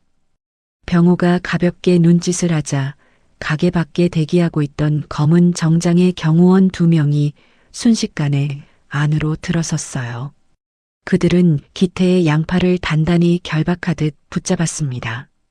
병호는 경호원들에게 침착한 목소리로 기태를 경찰서로 데려가라고 지시했어요. 기태는 발버둥치며 비명을 질렀지만 경호원들의 강한 소나기를 벗어날 수는 없었습니다. 그렇게 기태는 빗속으로 끌려나갔고 가게 안에는 다시 정적이 찾아왔어요. 미정은 부서진 의자 옆 흙바닥에 주저앉은 채 거칠게 숨을 몰아쉬고 있었습니다. 그녀의 두 눈에는 혼란과 당혹감만이 가득했어요. 어제까지 흙먼지를 뒤집어 쓰고 자재를 나르던 그 어르신이 오늘은 어째서 고급 정장을 차려입고 자기 가게로 들어섰는지, 그것도 의붓 오빠를 단숨에 제압하면서까지.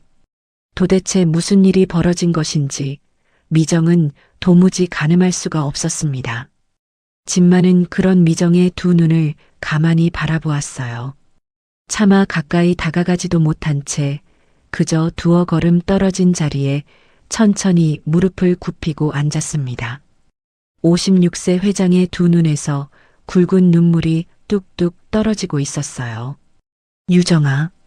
진만의 입에서 떨리는 목소리가 새어나왔습니다. 내 딸 유정아. 그 한마디에는 20년이라는 긴 세월이 통째로 담겨 있었어요. 잃어버린 딸을 찾아 헤매던 수많은 밤들, 한 번도 잊지 못했던 그 작은 얼굴, 그리고 마침내 마주한 그 순간까지.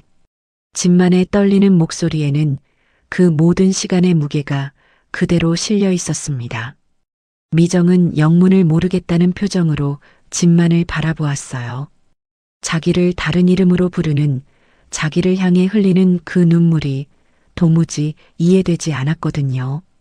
그러나 이상하게도 그 눈물 앞에서 미정의 가슴 한구석이 알 수 없는 떨림으로 일렁이기 시작했습니다. 진만은 떨리는 손으로 서류 가방을 열었어요. 그 안에서 두툼한 봉투 하나를 조심스럽게 꺼냈습니다. 그러고는 두 손으로 그 봉투를 미정에게 내밀었어요. 놀라게 해서 미안하다. 너는 내 딸이란다. 진만의 목소리가 갈라지고 있었어요. 미정은 떨리는 손으로 봉투를 받아들었습니다. 봉투 안에서 나온 것은 한 장의 유전자 검사 결과지였어요. 그 종이 위에 적힌 99.9% 친자 일치라는 글자가 미정의 두 눈을 사로잡았습니다. 미정의 손가락이 가늘게 떨리기 시작했어요. 미정의 머릿속이 새하얘졌습니다. 갑자기 자기에게 들이닥친 이 진실 앞에서 미정은 어찌할 바를 몰랐어요. 그 모습을 바라보던 진만은 떨리는 손가락으로 미정의 가슴께를 가만히 가리켰습니다. 거기에는 미정이 평생 단 한 번도 빼본 적이 없는 그 작은 펜던트가 줄에 매달려 있었어요. 내가 지금 차고 있는 그 목걸이. 20년 전 내가 내 딸을 위해 직접 디자이너에게 부탁해서 만든 세상에 단 하나뿐인 목걸이란다. 미정의 두 눈동자가 크게 흔들렸어요. 미정은 서류와 자신이 차고 있던 목걸이를 번갈아 내려다보았습니다. 자기에게 부적과도 같았던 이 목걸이가 사실은 친아빠가 딸을 위해 손수 만든 것이었다니. 그 진실의 무게가 미정의 작은 어깨를 덮쳐왔어요. 바로 그 순간이었습니다. 미정의 머릿속에서 아주 오래전 깊이 잠들어 있던 어떤 기억의 조각 하나가 천천히 떠오르기 시작했어요. 얼굴은 흐릿하지만 누구보다 다정하게 자기를 품에 안아주던 한 남자의 환한 미소. 그 품에서 맡았던 그 따뜻한 냄새, 그 안전한 품의 감촉. 지금 자기 앞에 무릎을 꿇고 앉아 눈물을 흘리는 그 사람에게서 그때와 똑같은 그 따스한 냄새가 풍겨오고 있었습니다. 미정의 두 눈에서 갑자기 굵은 눈물이 뚝뚝 떨어지기 시작했어요. 그것은 슬픔의 눈물이 아니었습니다. 잃어버렸던 무언가를 마침내 되찾았을 때 흘러나오는 그런 눈물이었어요. 미정은 손에 쥐고 있던 서류를 흙바닥에 천천히 떨구었습니다. 그러고는 비틀거리는 다리로 일어나 집만을 향해 한 걸음, 또 한 걸음 다가갔어요. 아빠, 미정의 입에서 가느다란 목소리가 새어나왔습니다. 평생 단 한 번도 입에 담아본 적 없었던 그 한마디. 정말 아빠 맞아요? 집만은 두 팔을 활짝 벌렸어요. 미정은 그 품 안으로 와락 뛰어들었습니다. 두 사람의 몸이 부딪히는 그 순간 20년이라는 긴 세월이 한꺼번에 무너져 내렸어요. 집만은 다 큰 딸을 두 팔로 꽉 끌어안았습니다. 마치 6살 그 어린아이를 다시 품에 안듯이 그렇게 단단하게 끌어안았어요. 부녀는 서로를 부둥켜 안은 채 국밥집이 떠나가라 목 놓아 울음을 터뜨렸습니다. 가게 밖에서는 가는 빗줄기가 더욱 굵어지고 있었어요. 그러나 가게 앞만큼은 20년의 어둠을 뚫고 마침내 만난 부녀의 따뜻한 온기로 가득 차오르고 있었습니다. 빗줄기는 한층 굵어져 있었습니다. 집 많은 부서진 의자들이 한쪽에 쌓여 있는 가게 안을 둘러보았어요. 미정을 이런 곳에 단 하루도 더 둘 수는 없었습니다. 악랄한 의붓오빠 기태는 경찰서로 끌려갔지만 그 일당이 또 어디서 들이닥칠지 알 수 없었거든요. 집만은 떨고 있는 미정의 어깨를 가만히 감싸 안고 자신의 펜트하우스로 그녀를 데려갔습니다. 펜트하우스에 도착한 미정은 입을 다물지 못했어요. 통유리창 너머로 펼쳐진 야경, 반짝이는 대리석 바닥, 부드러운 융단. 자기가 이런 곳에 와 있다는 사실이 도무지 실감이 나지 않았습니다. 집만은 미정에게 따뜻한 차 한 잔을 건네주고는 잠시 자리를 비웠어요. 곧 두꺼운 낡은 앨범 하나를 가슴에 안고 서재에서 돌아왔습니다. 집만은 미정의 곁에 조심스럽게 앉아 떨리는 손으로 앨범을 펼쳤어요. 그 안에는 집만이 평생 가장 소중하게 간직해온 시절이 차곡차곡 담겨 있었습니다. 사진 한 장 한 장에는 23년 전 아내가 살아있던 그 따뜻했던 시절의 행복이 그대로 박제되어 있었어요. 미정은 떨리는 손가락으로 사진들을 한 장 한 장 넘겨보았습니다. 처음 보는 자신의 어린 시절, 처음 보는 아빠의 젊은 모습, 그 모든 것이 미정에게는 꿈만 같았어요. 그러던 미정의 손길이 어느 한 사진 앞에서 우뚝 멈춰 섰습니다. 그곳에는 23년 전 3살배기 어린 자신을 품에 꼭 안고 세상에서 가장 환하게 웃고 있는 한 여인의 모습이 담겨 있었어요. 단아한 얼굴, 다정한 눈매, 입가에 가득 번진 그 따뜻한 미소. 태어나 처음 보는 친엄마의 얼굴이었습니다. 미정의 두 눈에서 굵은 눈물이 뚝뚝 떨어지기 시작했어요. 미정은 떨리는 손끝으로 사진 속 엄마의 얼굴을 천천히 쓰다듬었습니다. 그 차가운 종이 너머에서 마치 엄마의 따뜻한 체온이 전해져 오는 것만 같았거든요. 엄마. 미정의 입에서 가느다란 목소리가 새어나왔어요. 이제서야 얼굴을 봐요. 사진으로라도 만나서 정말 다행이에요. 엄마 얼굴도 모른 채 살아온 시간이 너무 외로웠는데 이제야 엄마를 만난 것 같아요. 미정은 사진을 가슴에 꼭 끌어안고 흐느꼈습니다. 26년을 살아오면서 단 한 번도 친엄마라는 사람이 어떻게 생겼는지조차 알지 못했던 그 외로움이 한꺼번에 터져 나왔어요. 집만은 차마 그 모습을 똑바로 바라볼 수가 없었습니다. 그는 두 손으로 자신의 얼굴을 감쌌어요. 손가락 사이로 굵은 눈물이 끊임없이 흘러내렸습니다. 한참을 그렇게 흐느끼던 진마는 떨리는 목소리로 가슴 깊은 곳에 후회를 토해냈어요.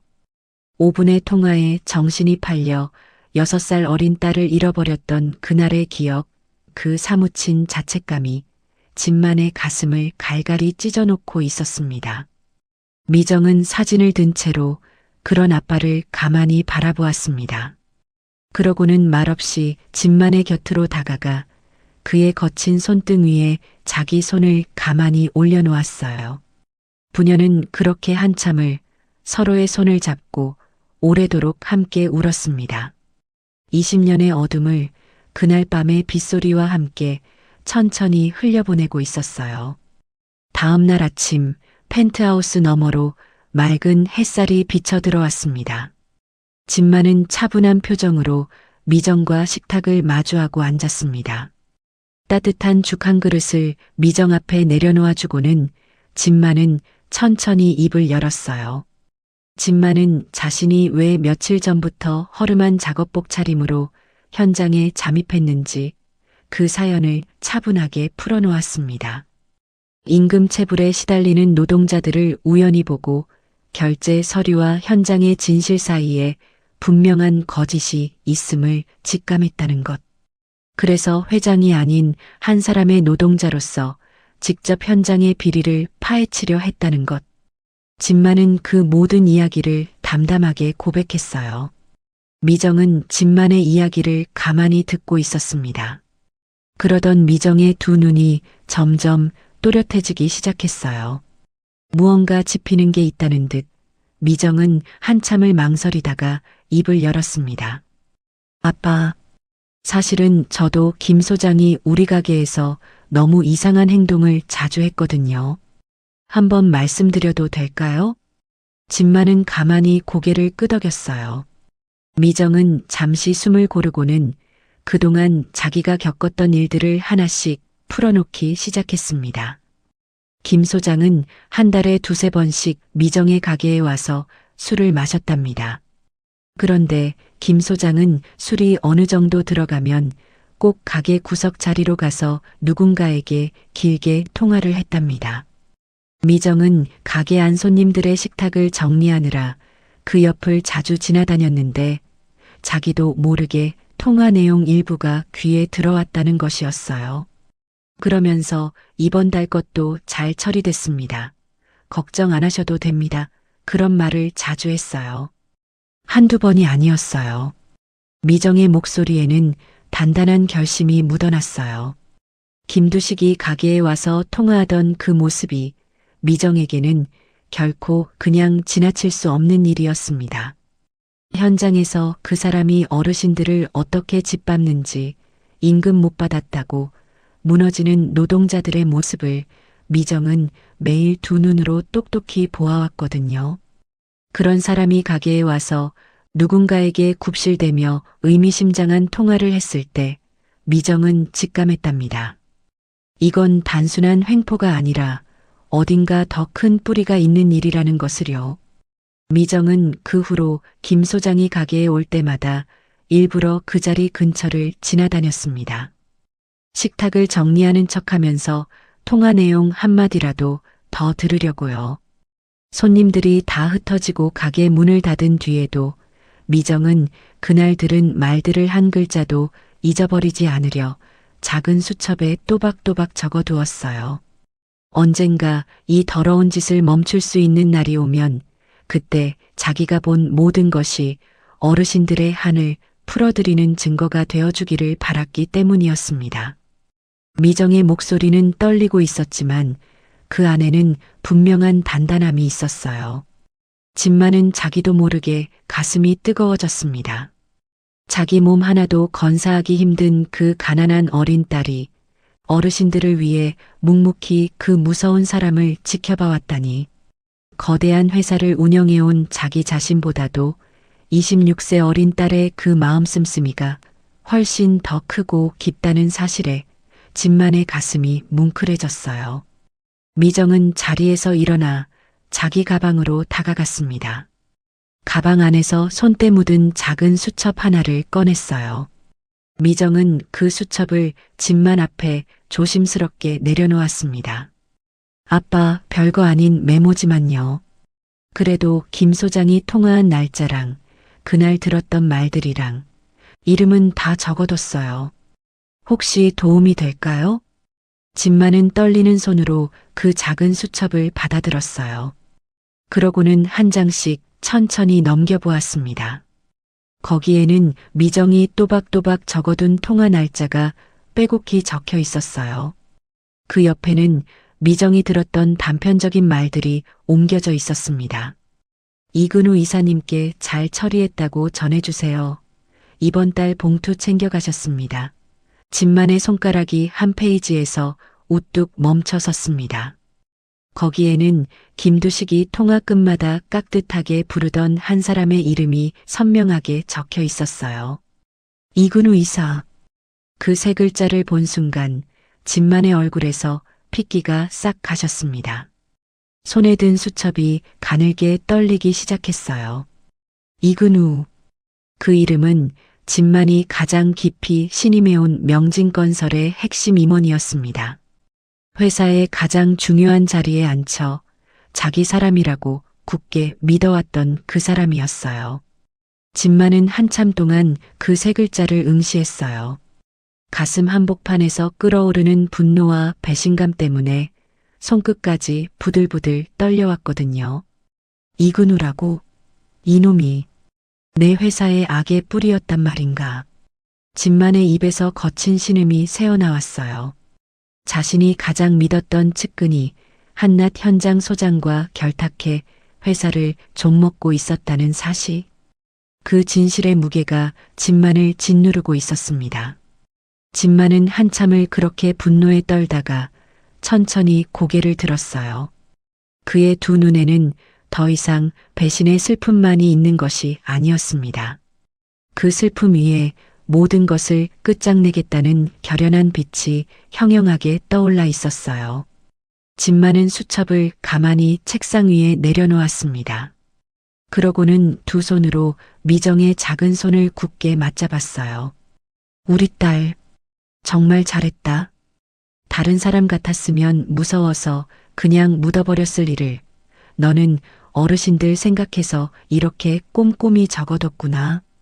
이 작은 수첩 하나가 아빠가 그동안 못 본 진실을 보게 해줄 거야. 아빠가 이근우 그놈과 김두식, 이 더러운 고리를 내 손으로 반드시 끊어낼게. 미정은 아빠의 두 눈을 가만히 바라보았어요. 그 안에서 미정은 자기를 보호하려는 아빠의 강한 의지를 읽었습니다. 그리고 미정 자신의 두 눈에도 이제 더 이상 두려움은 없었어요. 집만은 곧장 자리에서 일어나 비서실장 병호를 호출했어요. 잠시 후 펜트하우스로 들어선 병호에게 집만은 미정의 그 작은 수첩을 건네주었습니다. 집만의 두 눈에는 시퍼런 칼날 같은 빛이 번뜩이고 있었어요. 병호야. 이근우 이사 본인 명의 계좌, 가족 명의 계좌, 친인척 명의 계좌까지 지난 5년 동안의 자금 흐름을 단 한 푼도 빠짐없이 모조리 추적해라. 김두식 그놈과 주고받은 통화 내역, 메시지 모두 다. 병호는 깊이 고개를 숙였어요. 네, 회장님. 즉시 진행하겠습니다. 이번에는 단 하나도 새어나가지 않게 하겠습니다. 이제 두 사람은 단순한 부녀가 아니었습니다. 미정의 작은 수첩이 씨앗이 되어 집만의 거대한 회사 자원이 그 뿌리를 통째로 뽑아낼 거대한 그림을 그려나가고 있었어요. 20년의 어둠을 만든 악의 뿌리를 한꺼번에 끊어낼 가장 완벽한 부녀의 협업이 이제 막 시작되고 있었습니다. 며칠이 지난 후에 맑은 아침이었습니다. 명진건설 신축 현장에는 이상한 긴장감이 감돌고 있었어요. 새벽부터 회사 본사에서 공식 통보가 내려왔거든요. 강진만 회장이 직접 현장을 시찰하러 온다는 소식이었습니다. 그것도 오늘 오전 단 몇 시간 뒤에요. 그 소식을 전해 들은 김두식 소장은 사무실 안에서 정신없이 분주했어요. 며칠 전까지만 해도 노동자들에게 욕설을 퍼붓고 짐을 마구 떠넘기던 그 기세는 어디로 갔는지 흔적도 없이 사라져 있었습니다. 두식은 흙먼지 묻은 작업복을 거칠게 벗어 던지고는 옷장 깊숙이 넣어두었던 빳빳한 흰 와이셔츠를 꺼내 황급히 갈아입었어요. 거울 앞에 선 두식은 손을 부들부들 떨며 넥타이를 매고 있었습니다. 가슴 한구석에서 알 수 없는 불안감이 스멀스멀 피어오르고 있었거든요. 오전 10시 무렵 현장 입구로 검은 세단 한 대가 천천히 미끄러져 들어왔어요. 인부들의 시선이 일제히 그 차로 향했습니다.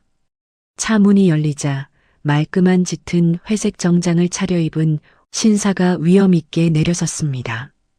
강진만 회장이었어요. 뒤이어 비서실장 병호가 차에서 내렸고 그 다음에는 단아한 정장 차림의 미정이 당당한 발걸음으로 진만의 곁에 섰습니다. 미정의 두 눈에는 흔들림 없는 단단함이 깃들어 있었어요. 두식은 사무실에서 뛰쳐나와 진만을 향해 90도로 허리를 굽혔습니다. 입가에는 어색한 미소가 걸려 있었어요. 굽실거리는 그 모습이 너무도 비굴해 보였습니다. 회장님, 어서 오십시오. 이 누추한 곳까지 직접 행차해 주시고. 두식은 정신없이 아부의 말을 늘어놓고 있었어요. 그러다 진만의 옆에 당당히 서 있는 미정의 얼굴을 발견한 순간 두식의 두 눈이 휘둥그레졌습니다. 잠시 어이가 없다는 듯 미정을 노려보던 두식은 곧 자기도 모르게 거친 목소리로 외쳤어요. 너 국밥집 그 계집애 아니야? 여기가 어디라고 회장님 옆에 붙어서 들어와. 당장 안 비켜. 두식의 그 무례한 호통이 끝나기도 전이었습니다. 진만이 픽 하고 마른 웃음을 흘렸어요. 진만은 두식을 빤히 쳐다보며 낮고도 굵은 목소리로 입을 열었습니다. 김 소장, 며칠 사이에 내 옷차림이 바뀌었다고 내가 누군지 못 알아보는군. 진만의 그 한마디가 두식의 머리 위로 천둥처럼 떨어졌어요. 두식의 얼굴이 머리를 한 대 맞은 듯 그 자리에 그대로 굳어버렸습니다. 며칠 전 인력시장에서 만났던 그 허름한 노인의 얼굴이 지금 자기 앞에 서 있는 정장 차림의 강진만 회장의 얼굴과 겹쳐지기 시작했어요. 자신이 비웃었던 그 사람, 자신이 떠밀어 흙바닥에 쓰러뜨렸던 그 사람, 그 사람이 명진건설의 회장이었다는 사실이 그제야 두식의 머릿속에 천천히 스며들고 있었습니다. 두식의 얼굴이 순식간에 흙빛으로 변했어요. 입술이 파르르 떨렸고 등에서는 식은땀이 비 오듯 흘러내렸습니다. 회장님? 두식은 말을 다 잇지도 못했어요. 다리에 힘이 풀려 그 자리에 털썩 주저앉고 말았습니다. 빳빳하게 다림질해둔 와이셔츠가 흙바닥에 닿아 더러워졌지만 두식은 그것을 신경 쓸 정신조차 없었어요. 겁에 질려 파들파들 떨고 있는 두식을 향해 미정이 차분한 걸음으로 한 걸음 다가섰습니다. 미정의 두 눈은 차가웠어요. 그러나 그 차가움 속에는 그동안 김두식에게 짓밟히고 협박당하며 흘렸던 모든 눈물의 무게가 담겨 있었습니다. 김두식 소장님, 미정의 목소리는 또박또박 단호했어요. 그동안 현장 근로자분들 임금 체불하고 험하게 대하며 괴롭혔던 죄, 우리 가게에 건달들 보내서 행패 부린 죄, 이제 그 대가를 받으셔야죠. 미정의 그 말이 끝나기 무섭게 현장 입구로 경찰차 두어 대가 사이렌 소리와 함께 들이닥쳤어요. 경찰들이 차에서 내려 곧장 두식에게로 다가왔습니다. 차가운 수갑이 두식의 두 손목에 채워지는 순간 두식의 얼굴은 완전히 무너져 내렸어요. 수갑이 채워지자 두식은 미친 듯이 발버둥치며 자기 살 길을 찾으려 다급하게 입을 열었습니다. 아니에요. 나는 시키는 대로 했을 뿐이라고. 이근우 이사가 다 시킨 일이에요. 본사의 이근우 이사가 진짜 몸통이라고. 두식은 다급한 목소리로 이근우 이사의 이름을 팔기 시작했어요. 자기만 살아보겠다는 그 추한 모습에 주변 노동자들은 혀를 끌끌 찼습니다. 진만은 그런 두식을 차갑게 내려다보았어요. 그러고는 낮은 목소리로 쐐기를 박았습니다. 이근우? 그놈도 지금 경찰서에서 조사받고 있다. 거기 가서 둘이 실컷 만나서 대화해라.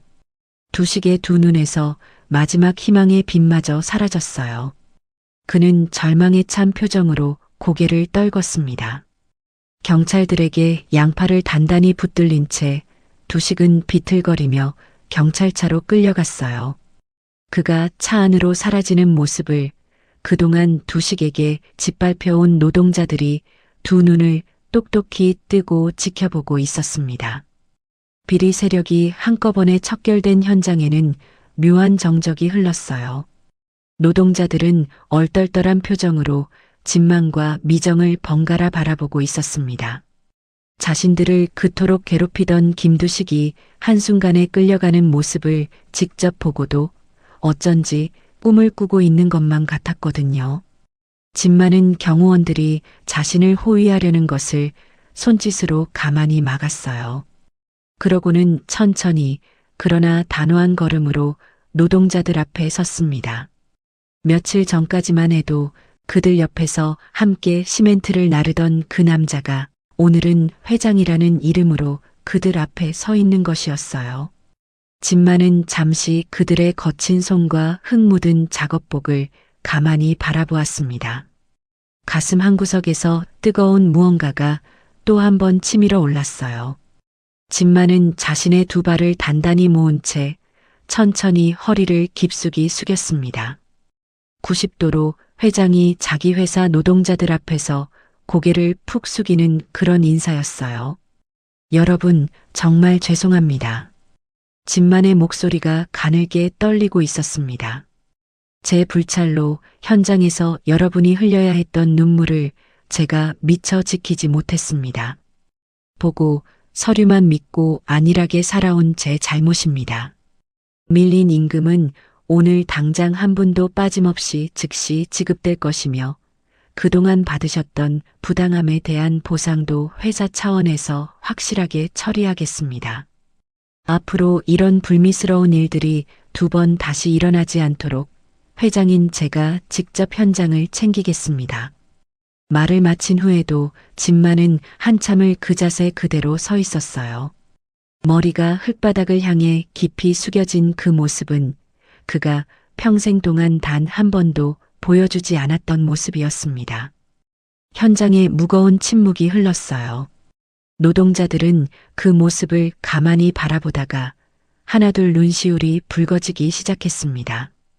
머리가 희끗한 한 노인은 작업모를 벗어 가슴에 얹고는 거친 손등으로 슬며시 눈물을 훔쳤어요. 또 다른 인부는 입술을 꽉 깨물고 어깨를 들썩였습니다. 회사 회장이 자기들 앞에서 90도로 허리를 굽혔다는 사실, 그것이 그들의 가슴에 얼마나 뜨겁게 와 닿았는지 모릅니다. 그동안 사람 대접 한 번 제대로 받지 못하고 살아왔던 그 서러움이 진만의 그 진심 어린 인사 한 번에 천천히 녹아내리고 있었어요. 미정은 그런 아빠를 곁에서 든든하게 지켜보고 있었습니다. 미정의 두 눈에도 굵은 눈물이 그렁그렁 맺혀 있었어요. 그러나 그 눈물은 슬픔의 눈물이 아니었습니다. 자랑스러움의 눈물이었어요. 며칠 전까지만 해도 비리와 갑질로 얼룩져 있던 이 현장이 이제 진심과 신뢰의 공간으로 다시 태어나려 하고 있었습니다. 그 새로운 시작의 한가운데 미정과 아버지 진만이 나란히 서 있었어요. 봄 햇살이 부녀의 머리 위로 따뜻하게 쏟아져 내리고 있었습니다. 그로부터 6개월의 시간이 흘렀습니다. 계절은 어느덧 가을의 끝자락에 닿아 있었어요. 그동안 명진건설의 모든 현장에는 큰 변화가 찾아왔습니다. 진만은 자신의 약속대로 비리에 연루된 자들을 모조리 솎아내고 회사의 뿌리부터 단단히 다져나갔어요. 가장 먼저 한 일은 모든 현장에 작은 복지센터를 건립한 것이었습니다. 노동자들이 따뜻한 식사를 할 수 있는 식당, 잠시나마 허리를 펴고 쉴 수 있는 휴게실, 그리고 다친 곳을 치료받을 수 있는 작은 의무실까지 마련되었어요. 임금체불은 그 어디에도 없었습니다. 이근우 이사와 김두식 소장은 법정에서 무거운 형량을 선고받았어요. 두 사람이 결탁해 빼돌린 비자금의 규모가 엄청났던 만큼 그들이 치러야 할 죗값도 그만큼 컸습니다. 미정의 의붓오빠 기태 역시 사기죄와 폭행죄로 법의 심판을 피할 수 없었어요. 세 사람은 각자의 죄에 합당한 대가를 치르며 그제야 자신들이 짓밟았던 사람들의 무게를 깨닫고 있었습니다. 어느 가을의 오후, 진만은 단정한 양복 차림으로 아내의 납골당을 찾았어요. 손에는 미정이 정성껏 준비한 작은 꽃다발 하나가 들려 있었습니다. 진만은 아내의 사진 앞에 그 꽃을 가만히 내려놓고는 한참을 말없이 바라보았어요. 여보. 진만의 목소리가 가늘게 떨렸습니다. 우리 유정이 드디어 찾았어. 너무 늦었지만 이제 우리 곁에 있어. 당신이 그토록 보고 싶어 했던 우리 딸이. 진만의 두 눈에 굵은 눈물이 그렁그렁 맺혔어요. 그러나 그것은 더 이상 죄책감의 눈물이 아니었습니다. 20년 만에 비로소 약속을 지킨 한 아버지의 안도의 눈물이었어요. 진만은 사진 속 아내를 향해 환하게 웃어 보였습니다. 하늘에 있을 아내도 이제는 마음 편히 웃고 있을 것만 같았거든요. 미정은 이제 아빠 진만의 곁에서 당당한 딸로 살아가고 있었어요. 진만은 미정에게 본명인 유정으로 돌아오라고 권했지만 미정은 가만히 고개를 저었습니다. 자신을 거두어 사랑으로 키워준 양어머니 박순자가 지어준 그 이름을 미정은 평생 간직하고 싶었거든요. 진만도 딸의 그 따뜻한 마음을 깊이 이해했습니다. 진만의 도움으로 작고 허름했던 온정국밥은 한층 넓고 깨끗한 가게로 새로 단장되었어요. 가게 한쪽 벽에는 작은 액자가 새로 걸렸습니다. 그 안에는 형편이 어려우신 분들 부담 없이 들르세요. 따뜻한 한 끼는 언제나 무료입니다라는 정갈한 글씨가 적혀 있었어요. 미정은 그 약속 그대로 매일 일정한 양의 국밥을 가난한 노동자들과 동네 어르신들에게 무료로 대접했습니다. 가게는 어느새 동네에서 희망의 쉼터라는 또 다른 이름으로 불리고 있었습니다. 끼니가 막막한 어르신들이 오셨고 일자리를 잃은 청년들이 들렀고 갈 곳 없는 사람들이 잠시 몸을 녹이고 갔어요. 그날도 늦은 오후 미정은 가게 한쪽 자리에 앉아 콩나물을 다듬고 있었습니다. 그때 가게 문이 딸랑 하고 열렸어요. 들어선 사람은 진만이었습니다. 그는 이제 회장실에 앉아 있는 시간보다 이 작은 국밥집에 앉아 있는 시간이 훨씬 더 많아져 있었어요. 진만은 미정의 맞은편에 앉아 함께 콩나물을 다듬기 시작했습니다. 회장의 그 매끈했던 손이 이제는 콩나물 꼬리를 능숙하게 떼어낼 줄 알게 된 것이었어요. 부녀는 도란도란 이야기를 나누며 환하게 웃었습니다. 그 모습을 가만히 바라보던 진만은 따뜻한 김이 모락모락 피어오르는 가게 안을 천천히 둘러보았어요. 무료로 국밥을 먹으며 환하게 웃는 노동자들, 두 손을 모아 인사하는 동네 어르신들, 그리고 그 사이를 부지런히 오가는 자기 딸의 환한 미소. 그 모든 풍경이 진만의 가슴 깊은 곳을 따뜻하게 채워주고 있었습니다. 진만은 가만히 속으로 중얼거렸어요. 그래, 진짜 부자는 통장에 돈이 많은 사람이 아니야. 마음이 부유한 사람, 곁에 사랑하는 사람이 있고 그 사랑을 나눌 줄 아는 사람. 그게 진짜 부자야. 진만은 천천히 고개를 들어 미정을 바라보았습니다. 자기 딸의 얼굴이 사진 속 아내의 그 환한 미소와 어쩜 그렇게 똑 닮아 있는지요. 진만의 입가에도 환한 미소가 번졌습니다. 가게 창문 너머로는 따스한 가을 햇살이 비스듬히 내려앉고 있었어요. 20년 동안 단 하루도 잊지 못했던 6살 어린 딸의 그 해맑은 미소. 따뜻한 국밥 한 그릇으로 시작된 이 작은 인연이 결국 한 아버지의 평생의 회한을 씻어내는 기적이 되어 주었습니다. 낡은 작업복을 입고 흙바닥에 섰던 그날, 진만 회장이 가장 먼저 되찾은 것은 잃어버린 딸이 아니라 어쩌면 잃어버렸던 자기 자신의 초심이었는지도 모릅니다. 세상의 진짜 부자는 통장에 돈이 많은 사람이 아니라 마음이 부유한 사람, 곁에 사랑하는 사람이 있고 그 사랑을 다른 이와 나눌 줄 아는 사람. 이 이야기가 여러분의 하루의 작은 위로가 되었다면 더 좋은 이야기로 찾아뵐 수 있도록 구독과 좋아요를 눌러주세요. 그리고 사연의 주인공들에게 전할 따뜻한 응원도 댓글로 부탁드립니다.